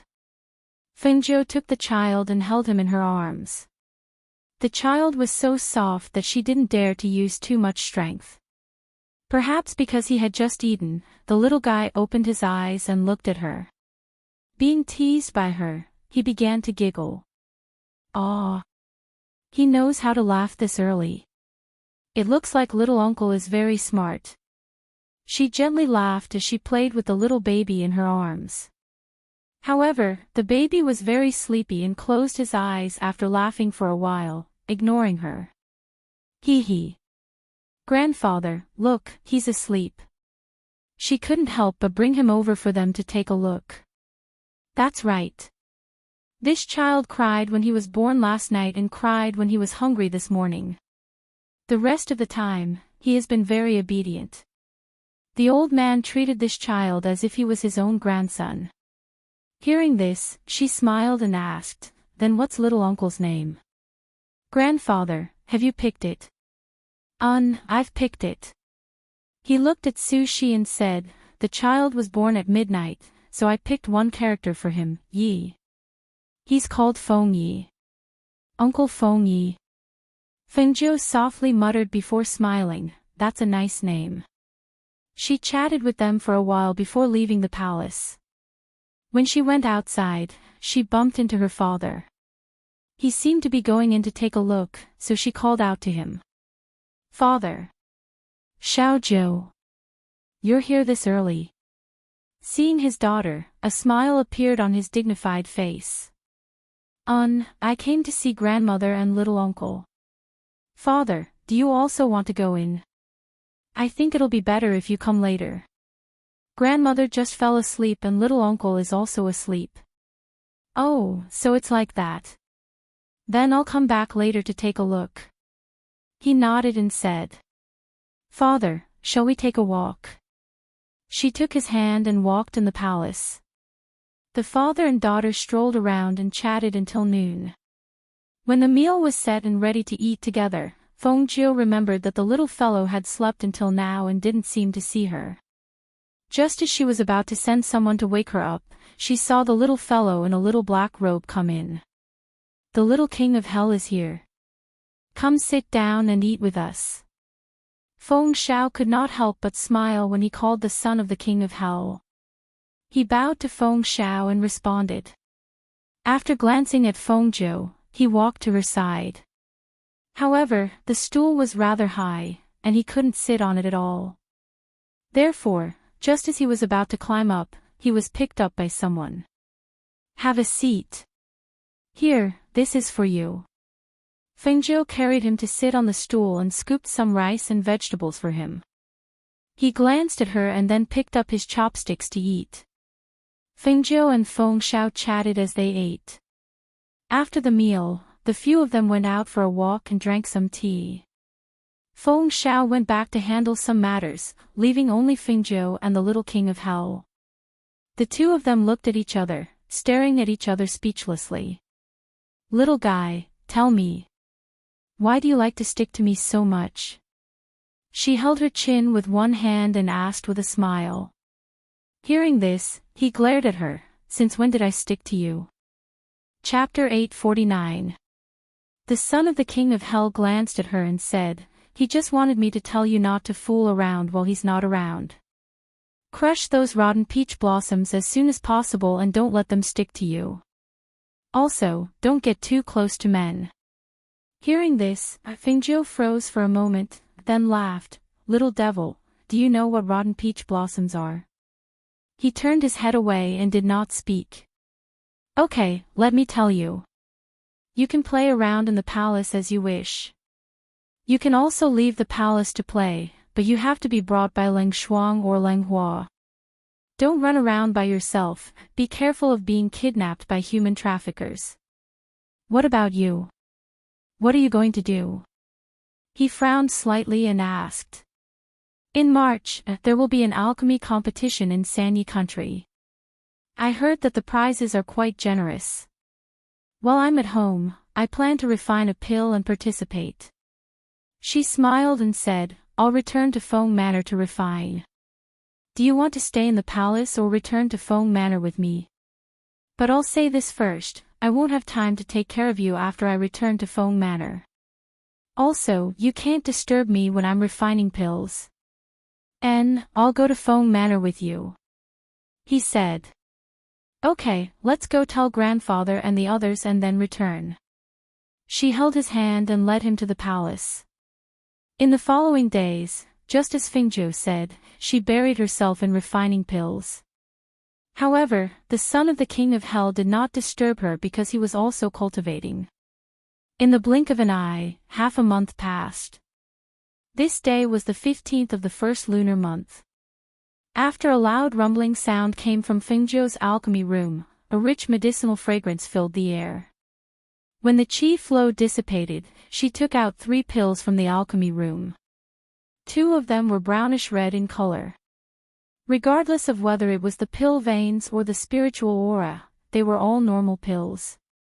They were not level 5 because they were not level 5 pills to begin with.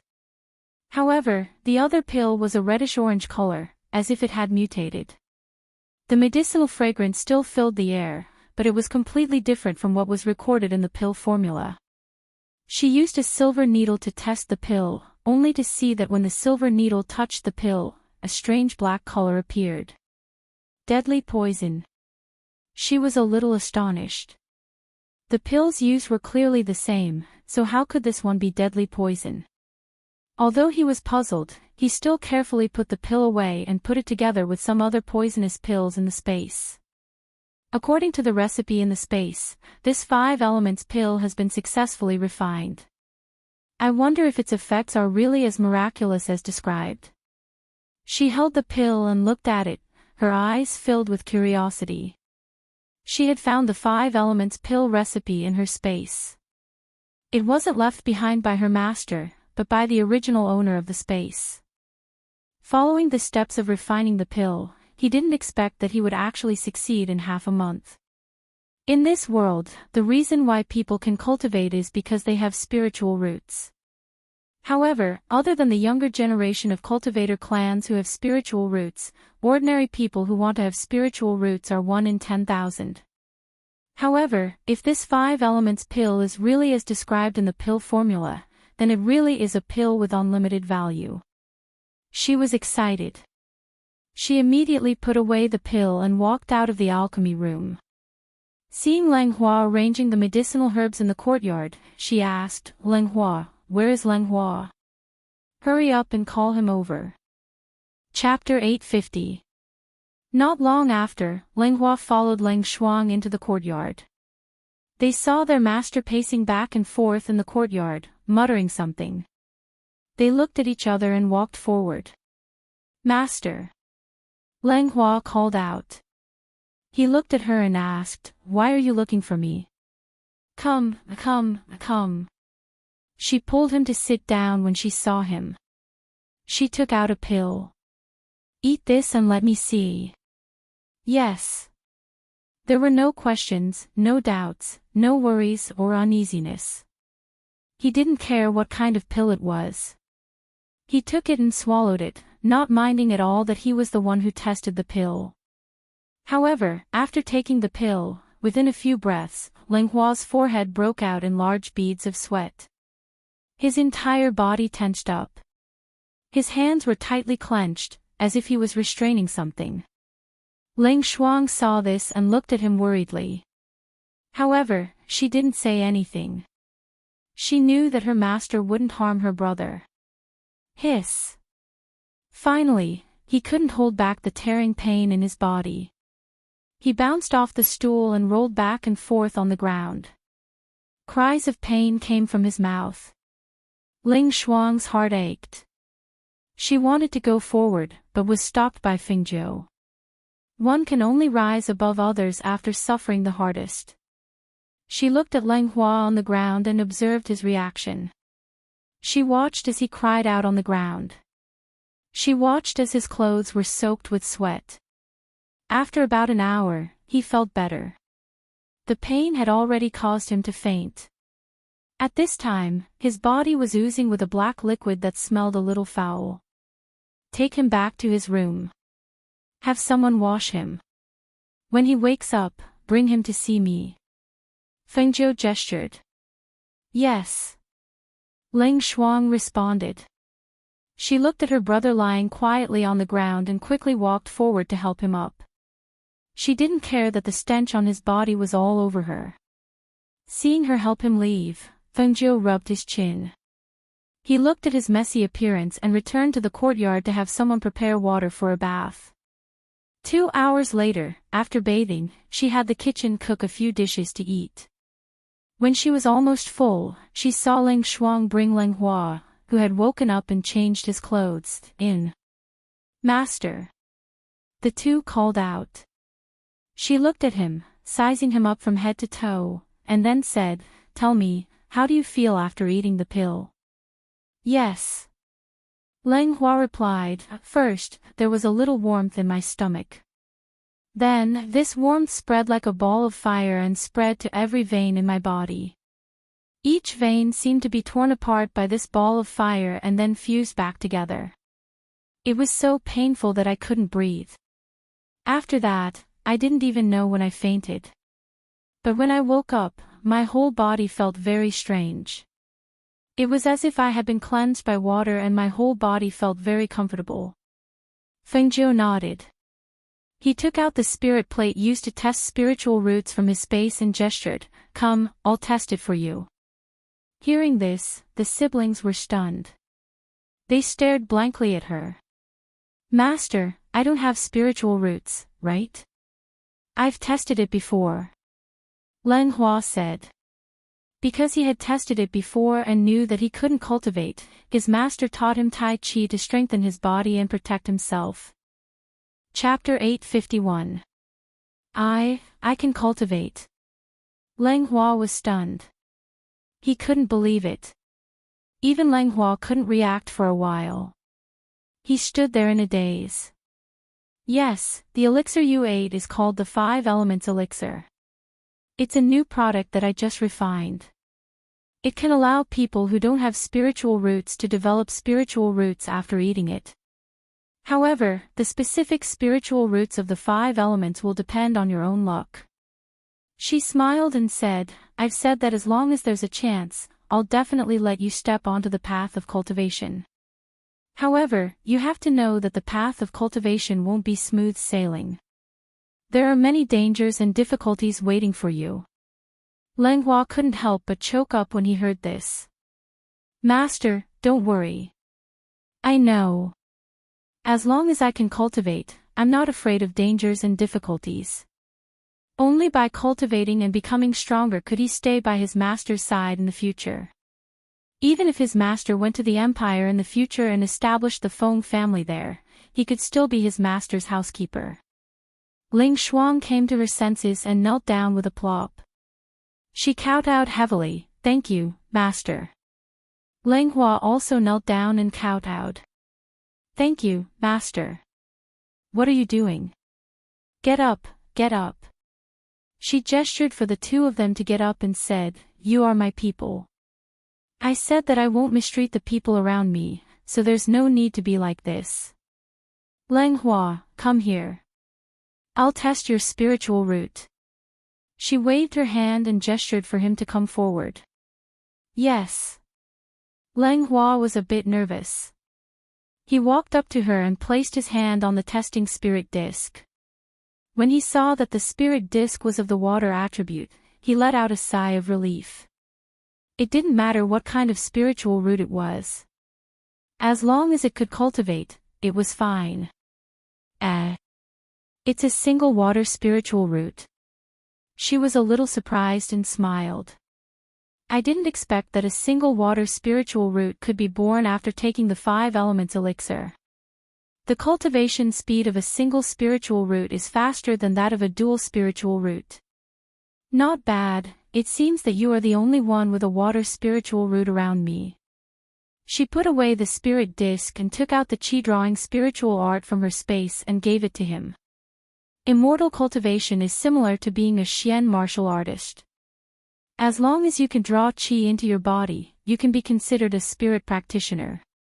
Above the spirit practitioners are spiritual masters, then great spiritual masters, foundation building cultivators, golden core cultivators, and nascent soul cultivators. It's very important to stabilize your foundation step by step. Yes, I'll remember that. He accepted it excitedly. An indescribable feeling filled his heart, and he couldn't wait to return to his room to cultivate. Go. Cultivate well and ask me if you don't understand. She said with a smile, indicating that he could go back. All right, then I'll head back first. With that, he quickly returned to his room with the spirit art of drawing energy into his body.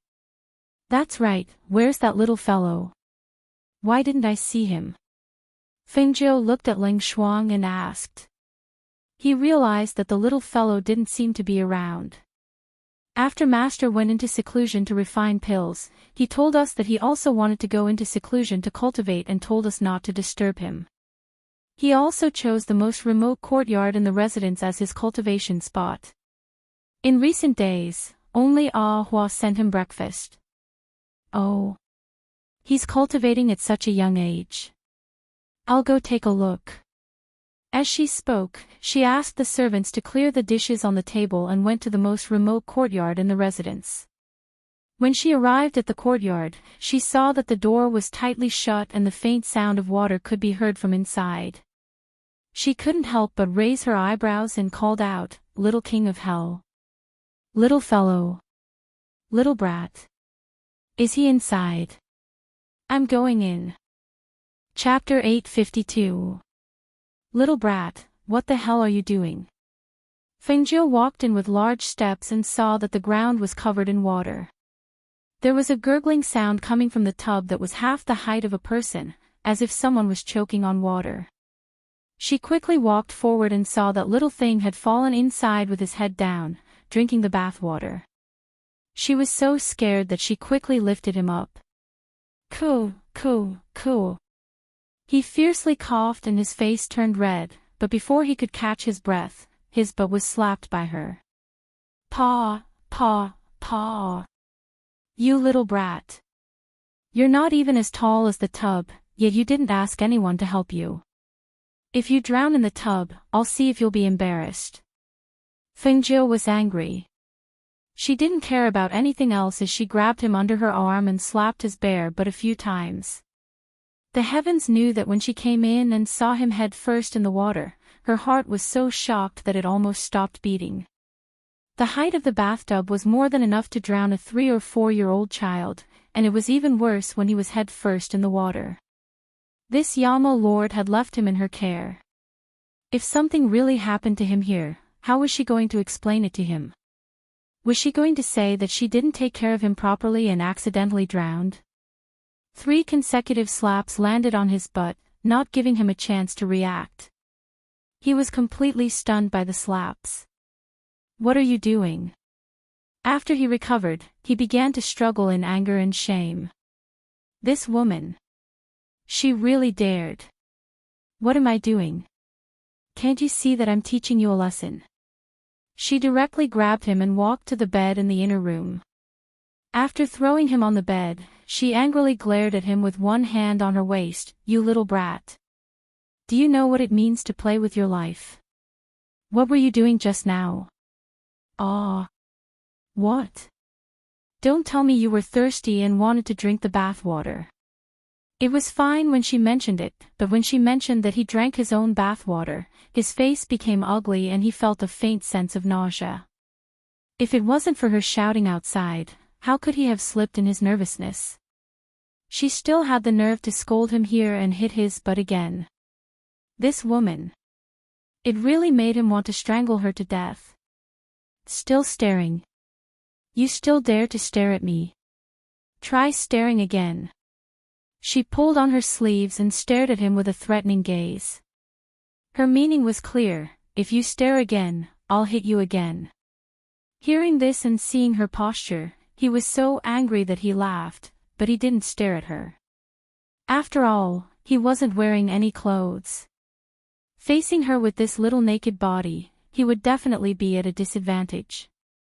Looking at him wrapped in the blanket, she took a deep breath and calmed down the anger in her heart. She said to him, "Put on your clothes. I'll wait for you outside." Then, she turned and walked out. She looking at, in. Indeed, there was nothing to see with his small body. It was precisely because there was nothing to see that he didn't even have the confidence to show off. It was too embarrassing. He simply couldn't face anyone. After calming himself down, he took out a set of clothes and put them on. After tidying himself up, he walked out. Fengjiu, who was sitting in the yard, stared at the arrogant and bashful little fellow walking out. He couldn't help snorting. Without giving him a chance to refute, he directly said, "I'll help you bathe in the future." Chapter 853. She narrowed her eyes at him. "Even if you can't, you still have to." "I don't agree. Your disagreement is invalid." If something like today happened again, she wouldn't know what to do. He looked at her and knew that she was amenable to coaxing, but not coercion. Thus, he softened his voice and said, "I'll be more careful next time so I won't fall. This kind of accident won't happen again and I can take care of myself." He wasn't a real child, how could he not take care of himself?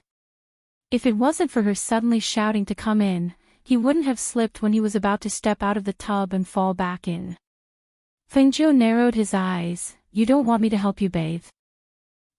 He heavily nodded his head, his delicate little face filled with seriousness. Could he let her see him with this small body? The answer was no. "All right then, I'll find someone else to help you bathe." She calmly said this and was not surprised to see his expression change. He gritted his teeth and stared at her, finally compromising. "All right. You bathe then." This woman, she knew that he hated people getting close to him, yet she still wanted to find someone to bathe him. They wanted to have him completely under their control.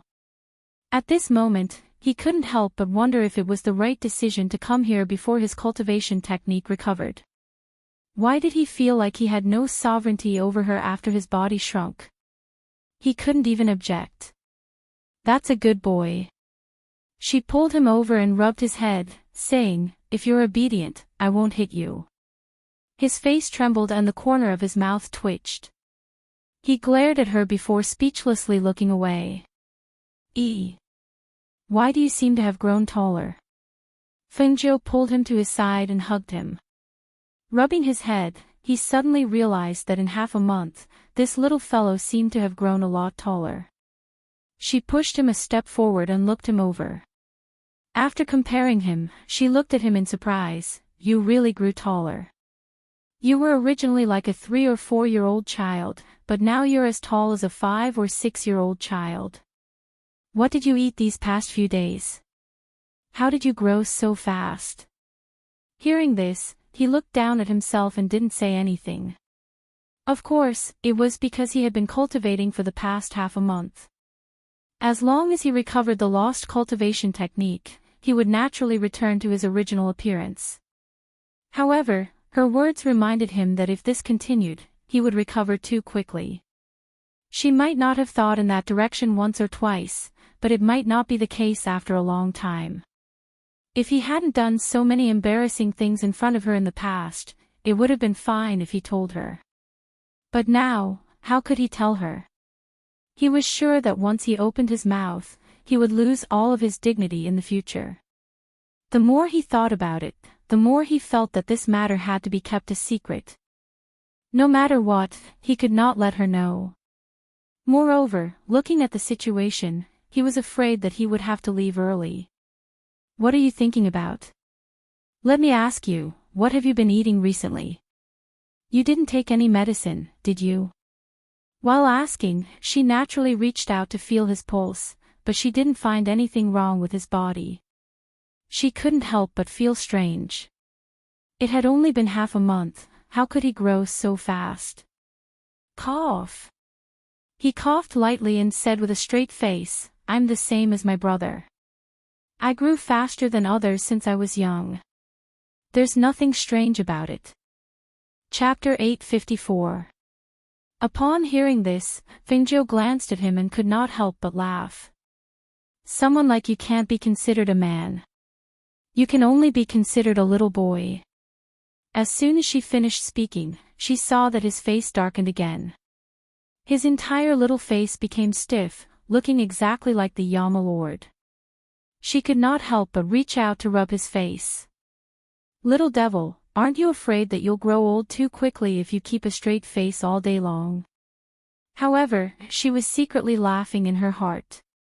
She did not dare to rub the Yama Lord's face, but would she not dare to rub this little devil's face? He was speechless as he took her hand away.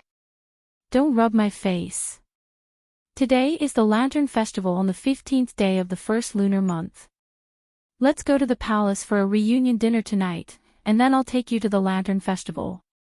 What do you think? She asked with a smile as she looked at the somewhat arrogant little fellow in her arms. Okay. He responded, somewhat delighted. Hence, they went to the palace in the evening. At night, Xiangxi was still in confinement, so they had a simple reunion dinner and played with the child in the palace for a while before leaving. On this night of the Lantern Festival, the city was decorated with lanterns and colored banners. Some guessed lantern riddles, some set off fireworks, and joy could be seen everywhere. Looking at the various lanterns, his eyes moved slightly as he walked beside Fingzhou. He slowed down a few steps and came to a lantern. He looked at the lantern and finally, his gaze fell on one of the lotus lanterns. He looked at the riddle below and then looked at the peddler. Take this down. Ha, little master, it's free to guess the riddle, but you'll have to pay if you don't. The peddler said with a smile as he took down the lotus lantern and held it in his hand.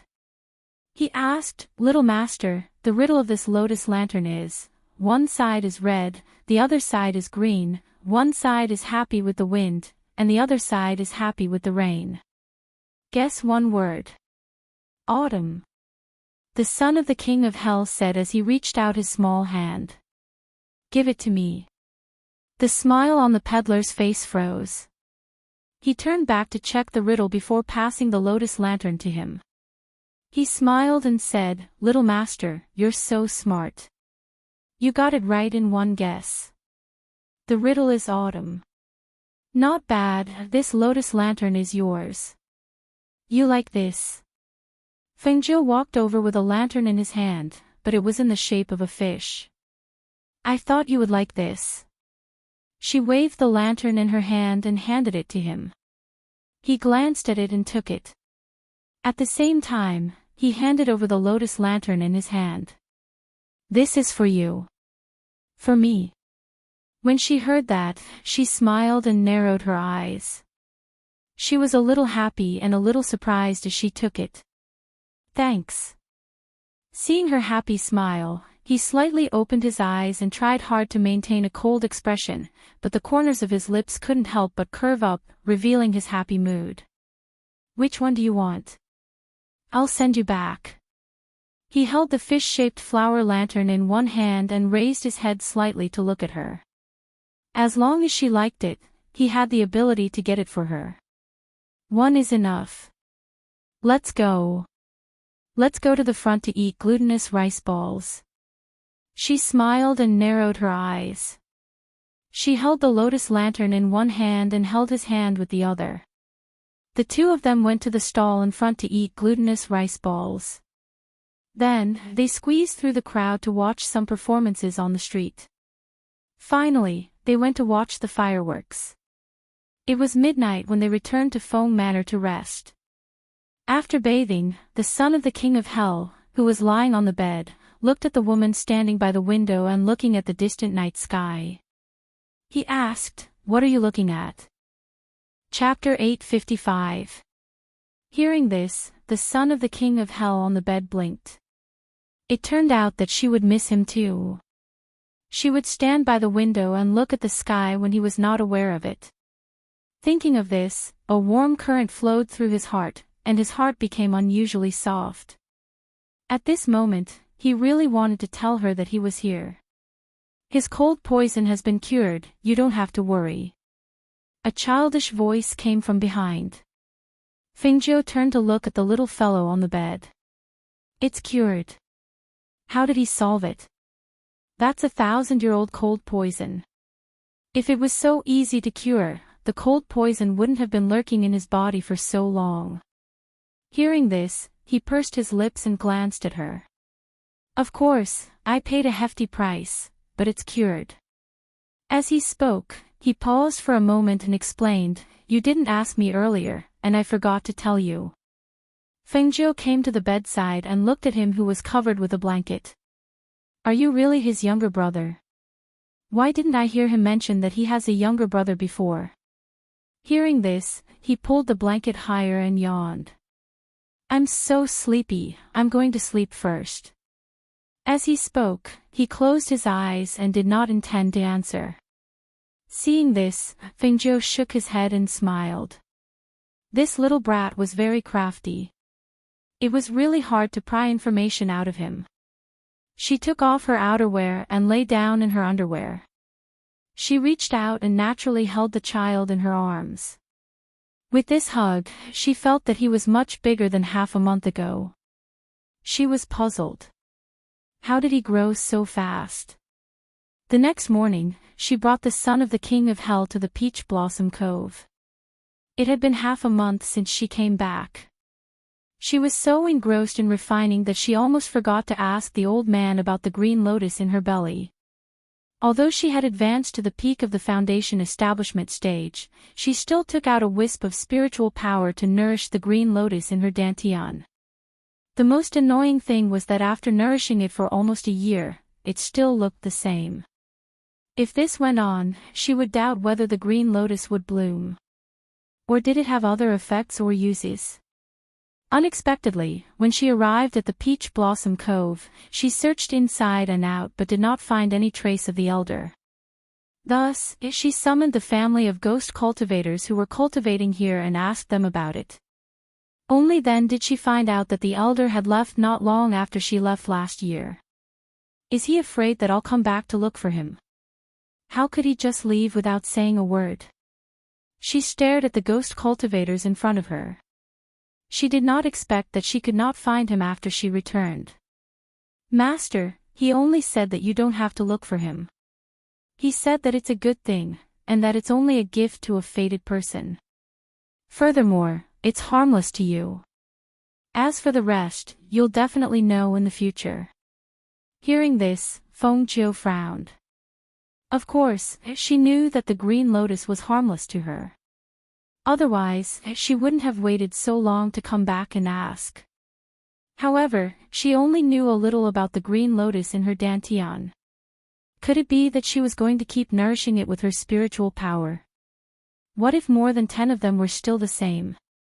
Thinking of this, a few black lines appeared on her forehead. If she could take it out, she really wanted to. Unfortunately, the green lotus seemed to have taken root in her dantian. If she wanted to take it out, she would have to cut open her belly. Chapter 856.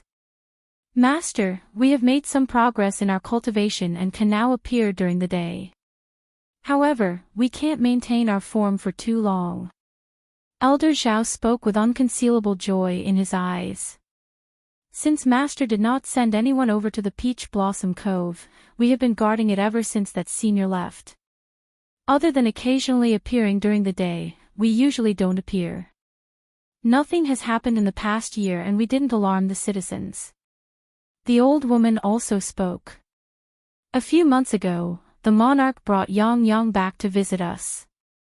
Yang Yang has been taught well and is even practicing martial arts with the Phoenix Guards. As the young man spoke, he glanced at his wife beside him and said to Fengzhou, "This is all thanks to Master. We dare not forget your kindness. As long as Master has any orders, we will do it even if we have to die 1,000 times." The young woman beside him also nodded. They were already very gratified that they could have such good fortune and that their child could receive such a good education. Hearing this, Fengzhou nodded and said, "I came over this time to tell you that my grandmother gave birth to a son called Fengyi. He is almost half a month old. I heard from my grandfather that they plan to let Yang Yang stay by my uncle's side in the future as a playmate and bodyguard." Hearing this, the 4 of them were overjoyed. They looked at each other and quickly thanked her. "Thank you, Master. We can't ask for anything more than for Yang Yang to stay by the little prince's side. Being able to let Yang Yang stay by the little prince's side, grow up together, learn together, and have a strong relationship in the future. It was not something an ordinary bodyguard could compare to. They were very grateful for such a good opportunity. I'll leave the Peach Blossom Cove to you guys. If there is anything you can't handle, find the Phoenix Guards to handle it. She instructed them and reminded them of a few things before returning to the Feng residence with the little Prince of Hell. In the following period of time, because there was no need to refine pills, she was idle. Other than the fixed time to cultivate every day, she spent the rest of her time with the little Prince of Hell. In the blink of an eye, another half a month passed. It was the day of her little Uncle Feng Ye's 1-month-old celebration. However, early in the morning, she washed up and put on a red dress.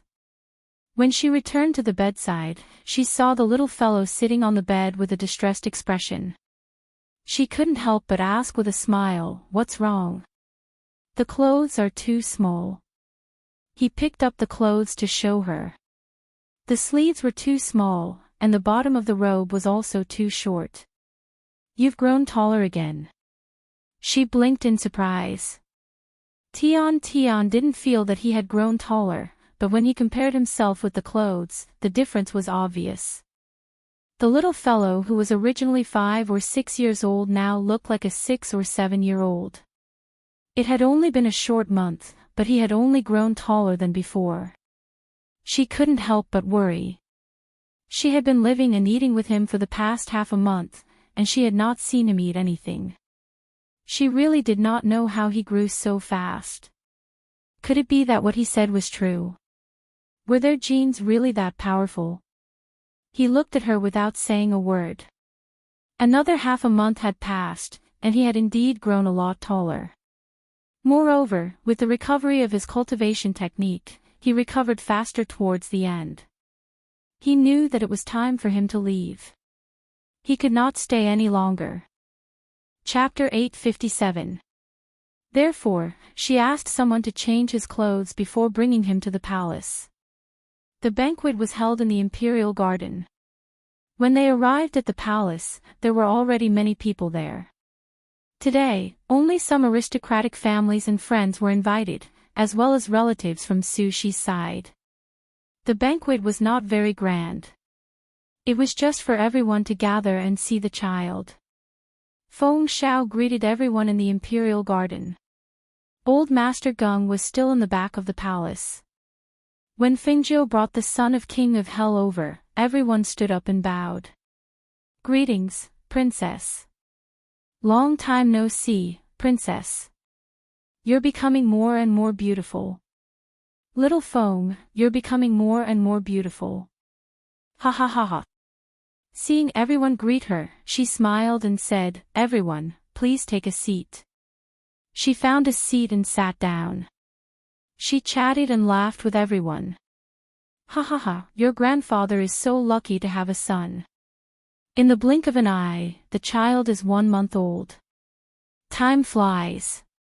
Old Master Gung sat beside Fengjiu and said to her, "Yes, time flies. It feels like the day I went to propose marriage was just yesterday. I didn't expect the child to be born when I came back this time." She chuckled and poured a glass of wine for him. "Grandpa Gung, please drink first. I'll go over there to make a toast and have a chat." As she spoke, she got up and excused herself. Okay. Go ahead." Old Master Gung nodded. He smiled so much that his eyes narrowed into a line. Fengjiu went over to her grandmother's brothers. Although her father was there to greet them, she still had to come over to chat and make a toast. As soon as she got close, she was pulled to talk to them. She drank glass after glass of wine and felt that the whole place was filled with a joyful atmosphere. "Little Feng, if you have time in the future, you must come to our place more often. If you go there, you can't just walk through the door," Lin Buheng said with a smile. Looking at the beautiful girl in red, he only knew that this girl would be extraordinary in the future. Hearing this, she chuckled and said slyly, "Of course, if I go there, I'll definitely freeload at Grandpa Lin's house. At that time, Grandpa Lin won't find me troublesome and annoying." "No, no, Grandpa Lin couldn't ask for more if you're willing to come." Lin Buheng laughed and drank 2 more cups of wine with her while chatting. As everyone chatted, the palace maid served the dishes. Each dish was served to one person and was placed in front of everyone, looking exquisite and small. Then, the old man strode out with the 1-month-old Feng Yi in his arms. His voice could be heard even before he arrived.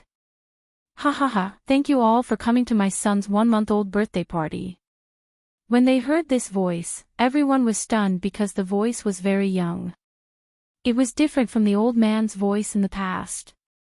Therefore, they all stopped drinking and looked in the direction of the voice. When they saw who it was, they couldn't help but widen their eyes in astonishment. Their jaws almost fell to the ground. That tall and slender figure, with an imposing appearance, dressed in a dark golden luxurious robe, a jade belt tied around his waist, and a jade pendant with tassels as decoration, a handsome young man with jet black hair, was the Feng Sanyuan they were familiar with. Chapter 858. "Sanyuan, you advanced again?" Old Master Gung asked, a little dumbfounded. His face was exactly the same as when he was young. After the passage of time, there was a steadiness that young people did not have. "I don't think so. You're still a martial emperor, but why do you look?" Even Lin Buheng looked at him in disbelief. His strength had not improved, so why? Suddenly, a thought flashed through his mind. He could not help but look at Fingzhou, who was smiling at him. That's right, how could he forget about her?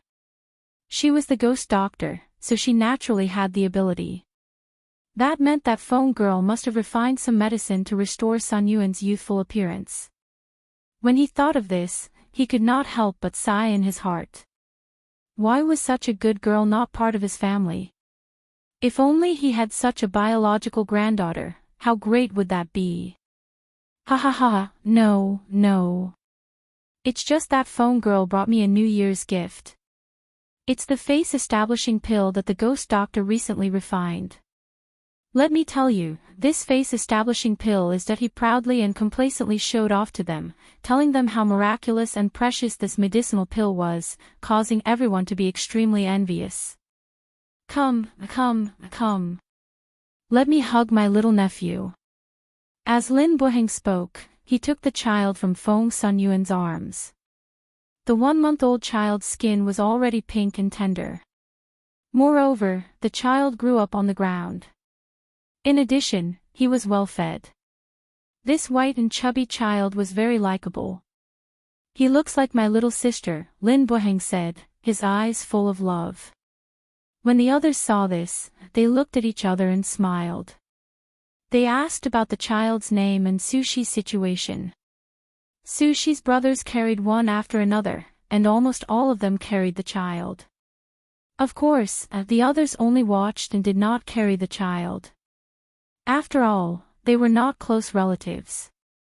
Moreover, it was not easy to carry a 1-month-old child. The crowd only dispersed when they reached the depths of the palace. After arranging the accommodations for the Lin family, Fingzhou went to her father's palace. "Father, little uncle is already 1 month old. I want to leave tomorrow." "So soon?" When Feng Xiao heard this, he couldn't help but feel a little reluctant. His daughter had only been back for a month, and now she had to leave again.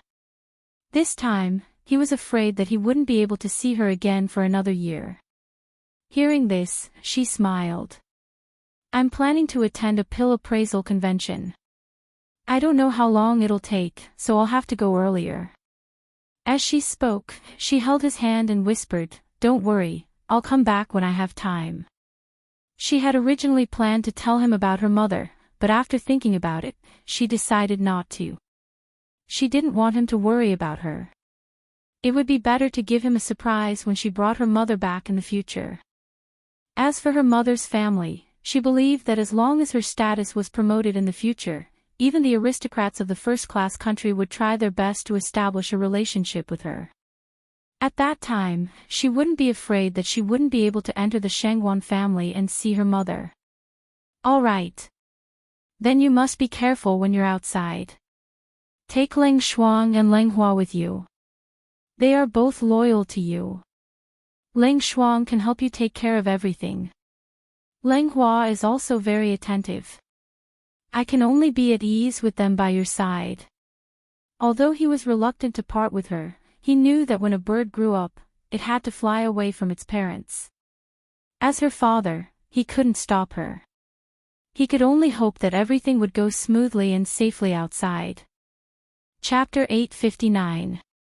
By the time they returned to the Feng Manor, it was already late at night. After bathing, Fengjiu dried his hair while saying, "We'll leave tomorrow. We're going to the country of Yi to participate in the pill appraisal convention on the 3rd of March. That's right, the clothes I had someone make for you will be sent over tomorrow morning." After saying this for a while, she did not hear the little guy reply, so she glanced over and saw him sitting cross-legged on the bed looking at her. She said, "What is it?" This little guy had not said much ever since he came back today. Was he unhappy? "I'm going to leave." He looked at her as he spoke. Hearing this, she was stunned for a moment before reacting. "You're going to leave? Who are you going with? Is someone coming to pick you up?" "They'll be here at midnight." He looked at her. His mouth moved as if he wanted to say something, but he did not say it. "Why didn't you say so earlier?" She walked over to the bed and asked, "Hui Lang is coming to pick you up. Is it safe to go back now? Would it cause trouble for him? If he can't take care of you, you should follow me. It's fine to go back after a while. Ren Xiang is coming to pick me up." As he spoke, he shook his head. "No, I have to go." Hearing this, she looked deeply at him and said, "Then I'll have someone send the clothes over right now." As she spoke, she walked outside and told the Leng Shuang before walking back in. "You're going to leave. Do you want me to prepare something for you? Food? For use? Or for fun?" she asked. She felt a bit reluctant. Although this little brat was arrogant and awkward, after being together for a while, he suddenly said that he was going to leave. She really did not want to part with him. "No need. Just sit with me for a bit," he said. Hearing this, her heart skipped a beat. She sat down on the edge of the bed and crossed her legs like him. She thought that growing up in a place like the Empire was probably very stressful for a child. They were different from normal children. Thus, she sat with him and chatted with him from time to time until midnight arrived. Hearing this sound from outside, the two people in the room could not help but look at each other.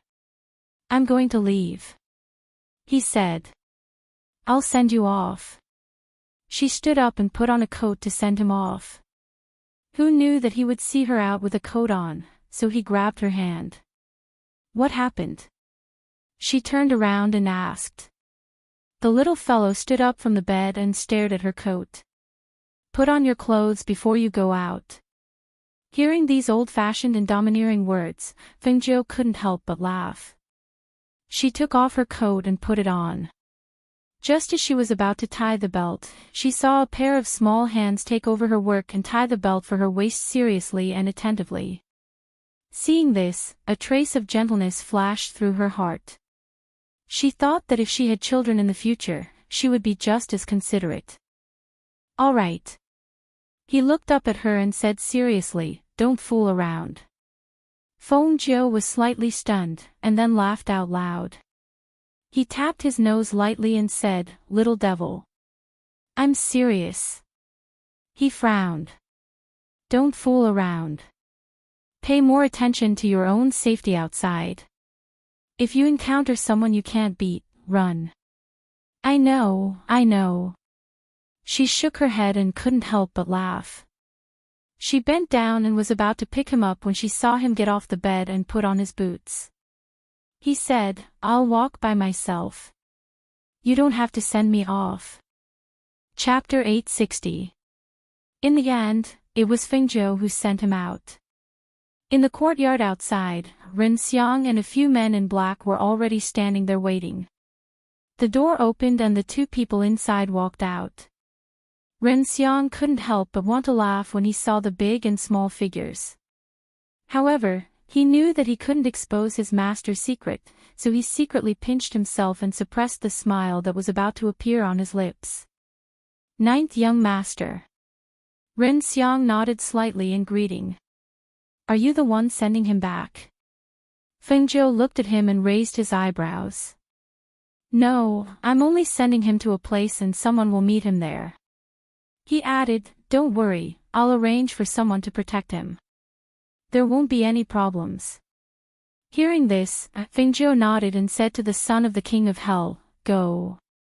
Be careful on the road." Seeing that they didn't even have a sedan, she took out a cloak from her space and tied it around him. "It's windy at night, don't catch a cold." He glanced at her, then walked towards Ren Xiang and turned back. "You can go in." "Okay." She smiled and looked at him deeply. After instructing Ren Xiang to take care of him, she turned and entered the room. The few people outside the courtyard saw that she had returned to her room, then they left on their swords and quietly disappeared into the night. Fengzhou watched their figures disappear into the night from the window. When he couldn't find any trace of them, he took off his coat and lay down on the bed. However, he didn't sleep that night. The next morning, without giving her father and grandfather a chance to send her off, she left quietly with Leng Shuang, Leng Hua, and Tun Yun and headed to Yi Country. A month later, in Yi Country. Yi Country was a 5th-class country with a status above 6th class. Just the journey to Yi Country alone took her a whole month. Of course, there were some sightseeing along the way. The border of a 5th-class country was national defense and people below that level were not allowed to enter unless they had proof of identity. Fengzhou was a medicine saint and could even go to a 3rd-class country, not to mention a 5th-class country. This was also the reason why she rejected Mo Qin. If she could come by herself, why would she come with him? However, would Mo Qin be here as well? She had heard that his pill refining skills were not low. If he were to participate as well, it would not be easy for her to get first place. However, after thinking about it, he felt that he should have confidence in her 5-elemental pill. After all, such a heaven-defying pill, even if it wasn't a 5th-tier spiritual medicine, it definitely wasn't something an ordinary pill could compare to. Moreover, its value was something that even a 5th-tier spiritual medicine might not be able to compare to. This is the imperial city of the Yi Country. Standing outside the city gate, Fengzhou looked at the bustling scene inside the city and sighed. Sure enough, different levels have different prosperity. A 5th-class country is one level higher than a 6th-class country. "Master, let's find a place to stay after entering the city. Then we can walk around and ask for information," Leng Hua said. He was very excited about coming here. "And let's go. Line up to enter the city."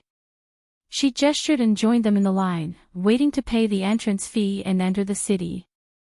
Chapter 861. Fengzhou and the others had not come here because of her identity as a medicine saint, but because they had obtained 3 passes from the black market. Even so, they still had to hand over money if they belonged to another country. There were about 20 people in front of them in the queue. Fengzhou stood in the middle, with Leng Hua in front and Leng Shuang behind her. Little Tun Yun followed by her feet. The 3 of them were all extremely beautiful. As soon as they appeared, they attracted the attention of many people. In particular, the one standing behind Leng Shuang was a male cultivator. When he saw the black-clothed woman in front of him with her curvaceous figure and stunning profile, he could not help but stare at her with a lustful gaze. Using the jostling of the people behind him, he bumped into Leng Shuang in front of him. When a man bumped into him from behind, Leng Shuang turned around with a cold expression. My apologies, my apologies." I bumped into you from behind, the male cultivator said apologetically. The male cultivator said apologetically, but his eyes were still fixed on her stunning face. When Ling Shuang saw this, he looked away and ignored him. He was lining up to enter the city, so he did not want to cause trouble here. When the man saw this, his gaze shifted. When he saw that she did not say anything and only glanced at him warningly with a cold, beautiful face, he could not help but feel an itch in his heart. He wanted to lust for her again. This time, he planned to take the opportunity to grope her. However, as soon as he had that thought, he heard a lazy voice. It shocked him so much that he stopped and suppressed his lust. Did you chop off the hands of that blind pervert who took advantage of you last time? Or did you cripple his manhood? Fengjiu turned around and asked Ling Shuang. However, his smiling eyes were fixed on the man behind Ling Shuang. I chopped off his hands, crippled his manhood, and even dug out his eyeballs, Ling Shuang said coldly. His voice was neither loud nor soft, but it was heard by the people around them. For a moment, everyone's gaze fell on them. Some even glanced at the pale-faced male cultivator as if they were watching a good show. They sneered, knowing that the man had kicked a board. The three of them had different temperaments. The red-clothed youth in the middle was young, but he had an unparalleled elegance. He was so dazzling that people couldn't take their eyes off him. Then, they looked at the man and woman behind him. The man's aura was as gentle as water, but it was not something an ordinary guard could possess. The woman in black was filled with killing intent and the man recklessly tried to take advantage of her. 2. Hearing their words and seeing the gazes of the surrounding people, the man's scalp went numb. He couldn't help but take 2 steps back, tactfully keeping a distance from the black-clothed woman in front of him. He didn't dare to look at her, but lowered his head to look at the ground. Next time, if you meet someone who doesn't have eyes, I'll skin him alive. Anyway, that kind of person is shameless. Feng Jiu said these bloodthirsty and cruel words in a serious manner.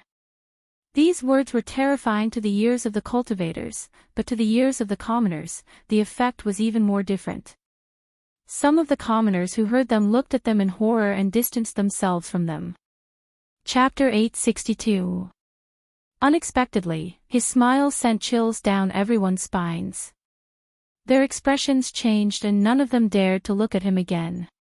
She raised her brows and looked at Leng Hua who was smiling warmly in front of her. She asked, "Do I look that scary? Or have I turned ugly from running all over the place under the sun recently? Why are they all looking at me like I'm a ghost? Master's magnificence is unparalleled in this world. They've been refracted by Master's dazzling brilliance, so they don't dare to look at Master." Hearing this, Fengjiu laughed heartily. "You're getting better at talking." "Not bad, not bad." She nodded and smiled in satisfaction. Hearing their conversation, even the city guards at the front noticed the 3 of them and couldn't help but smile. When the 3 of them reached the front, the captain of the city guards asked with a smile, "Sir, you're also here to watch the pill appraisal convention, aren't you?" "That's right." Fengjiu nodded and asked with a smile, "This is my first time in your country's imperial city. Captain, do you have any good places to stay?" Perhaps it was because of her extraordinary noble aura that made it obvious that she came from an extraordinary background, but the captain of the city guards kindly began to talk about some of the better inns and places in the city. "Sir, you can go to the first inn to see if there are any empty rooms. That's the largest and best inn in the imperial city. However, because of the pill appraisal convention, many people from other countries have come to the city. If you're late, you probably won't be able to find a room. However, if you're really out of rooms, you can stay in the inns in the west of the city.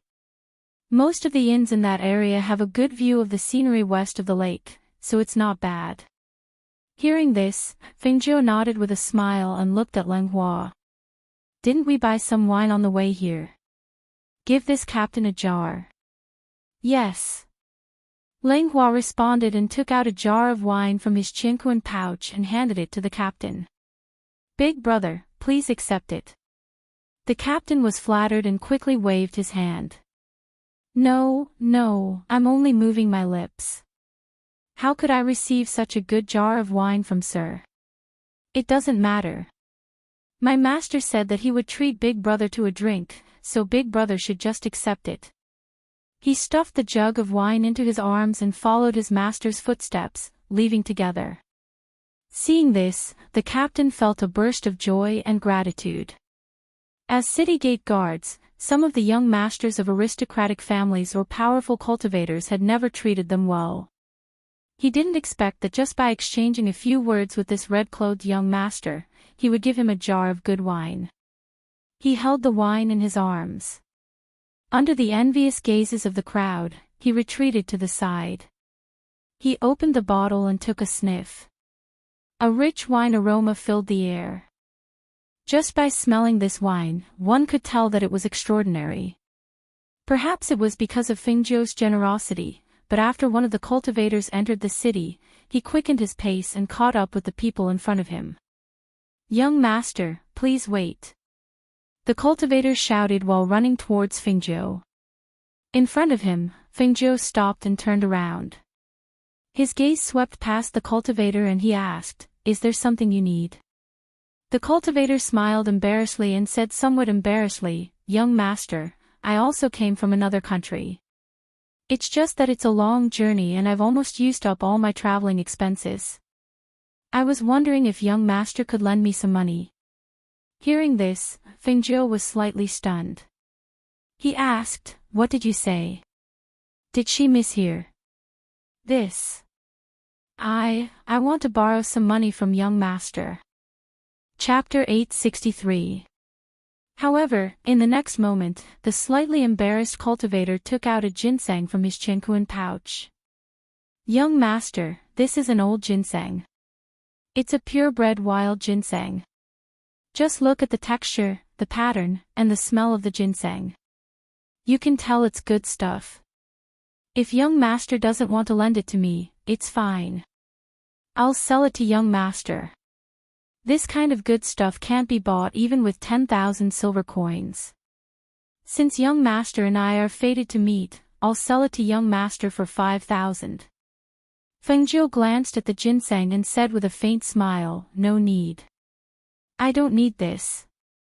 If you have this, you can sell it for money. How could you lack money? Isn't it because young master is generous and doesn't lack money? Moreover, I don't want to go through too much trouble," he said with a bashful smile. "Is that so?" Mo Tiange stroked her chin and asked, "This one is too little. Do you have more? Or, do you have something else?" Upon hearing this, the cultivator's eyes lit up. Yes, yes, yes. I still have a lot. How about we find a place to sit down and talk? Sitting down and talking is too time-consuming. How about this? There aren't many people in the alley ahead. Let's go there and talk. Mo Tiange looked at the alley ahead and gestured. Sure, sure, sure. Young master, please. The cultivator hurriedly made an inviting gesture and walked towards the alley with Mo Tiange. Fengzhou walked into the alley with Leng Shuang and Leng Hua following behind her. The siblings didn't know what she was planning. They glanced at each other and quietly followed her. When they arrived at the alley, the cultivator took out 20 or so precious medicinal ingredients from his chinkuan pouch.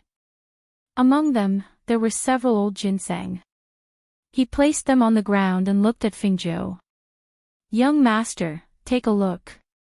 Tell me which one you like. I'll give you the cheapest price. You even have this." Fengzhou squatted on the ground and picked up one of the medicinal ingredients with a smile. She put it down and picked up another one to take a look. Finally, after examining each medicinal ingredient, she asked with a smile, "How much do you plan to pay to keep my mouth shut?" Hearing this, the cultivator was stunned. He asked, "What? Selling fake medicine is a serious crime, you've got guts." She cast a sidelong glance at the cultivator. "Speak. How much hush money? If there aren't any benefits, hee hee. Hearing this, the male cultivator was startled and knew that he had met an expert. He immediately put away the four corners of the cloth on the ground, rolled up the items, and wanted to leave. What fake medicine? It's fine if you don't want to buy it, but you don't have to slander me like this. However, just as he was about to run, he was blocked by the man and woman. He couldn't help but turn around and glare at the red-clothed youth. What are you trying to do? Hush money. Her eyes flashed as she said with a smile. I don't have any money. Do I look like someone who lacks money? She glanced at him with disdain. Then what kind of hush money do you want? He asked with a frown. Your fake medicine looks quite real. How did you do it? Teach me. As soon as she said this, the male cultivator's eyes widened in disbelief and he glared at her. You, don't even think about it. Hearing this, she raised her eyebrows. So you're saying that you want me to report you for selling fake medicine? At that time, not only will the imperial family punish you, even the pharmacist guild won't let you off easily.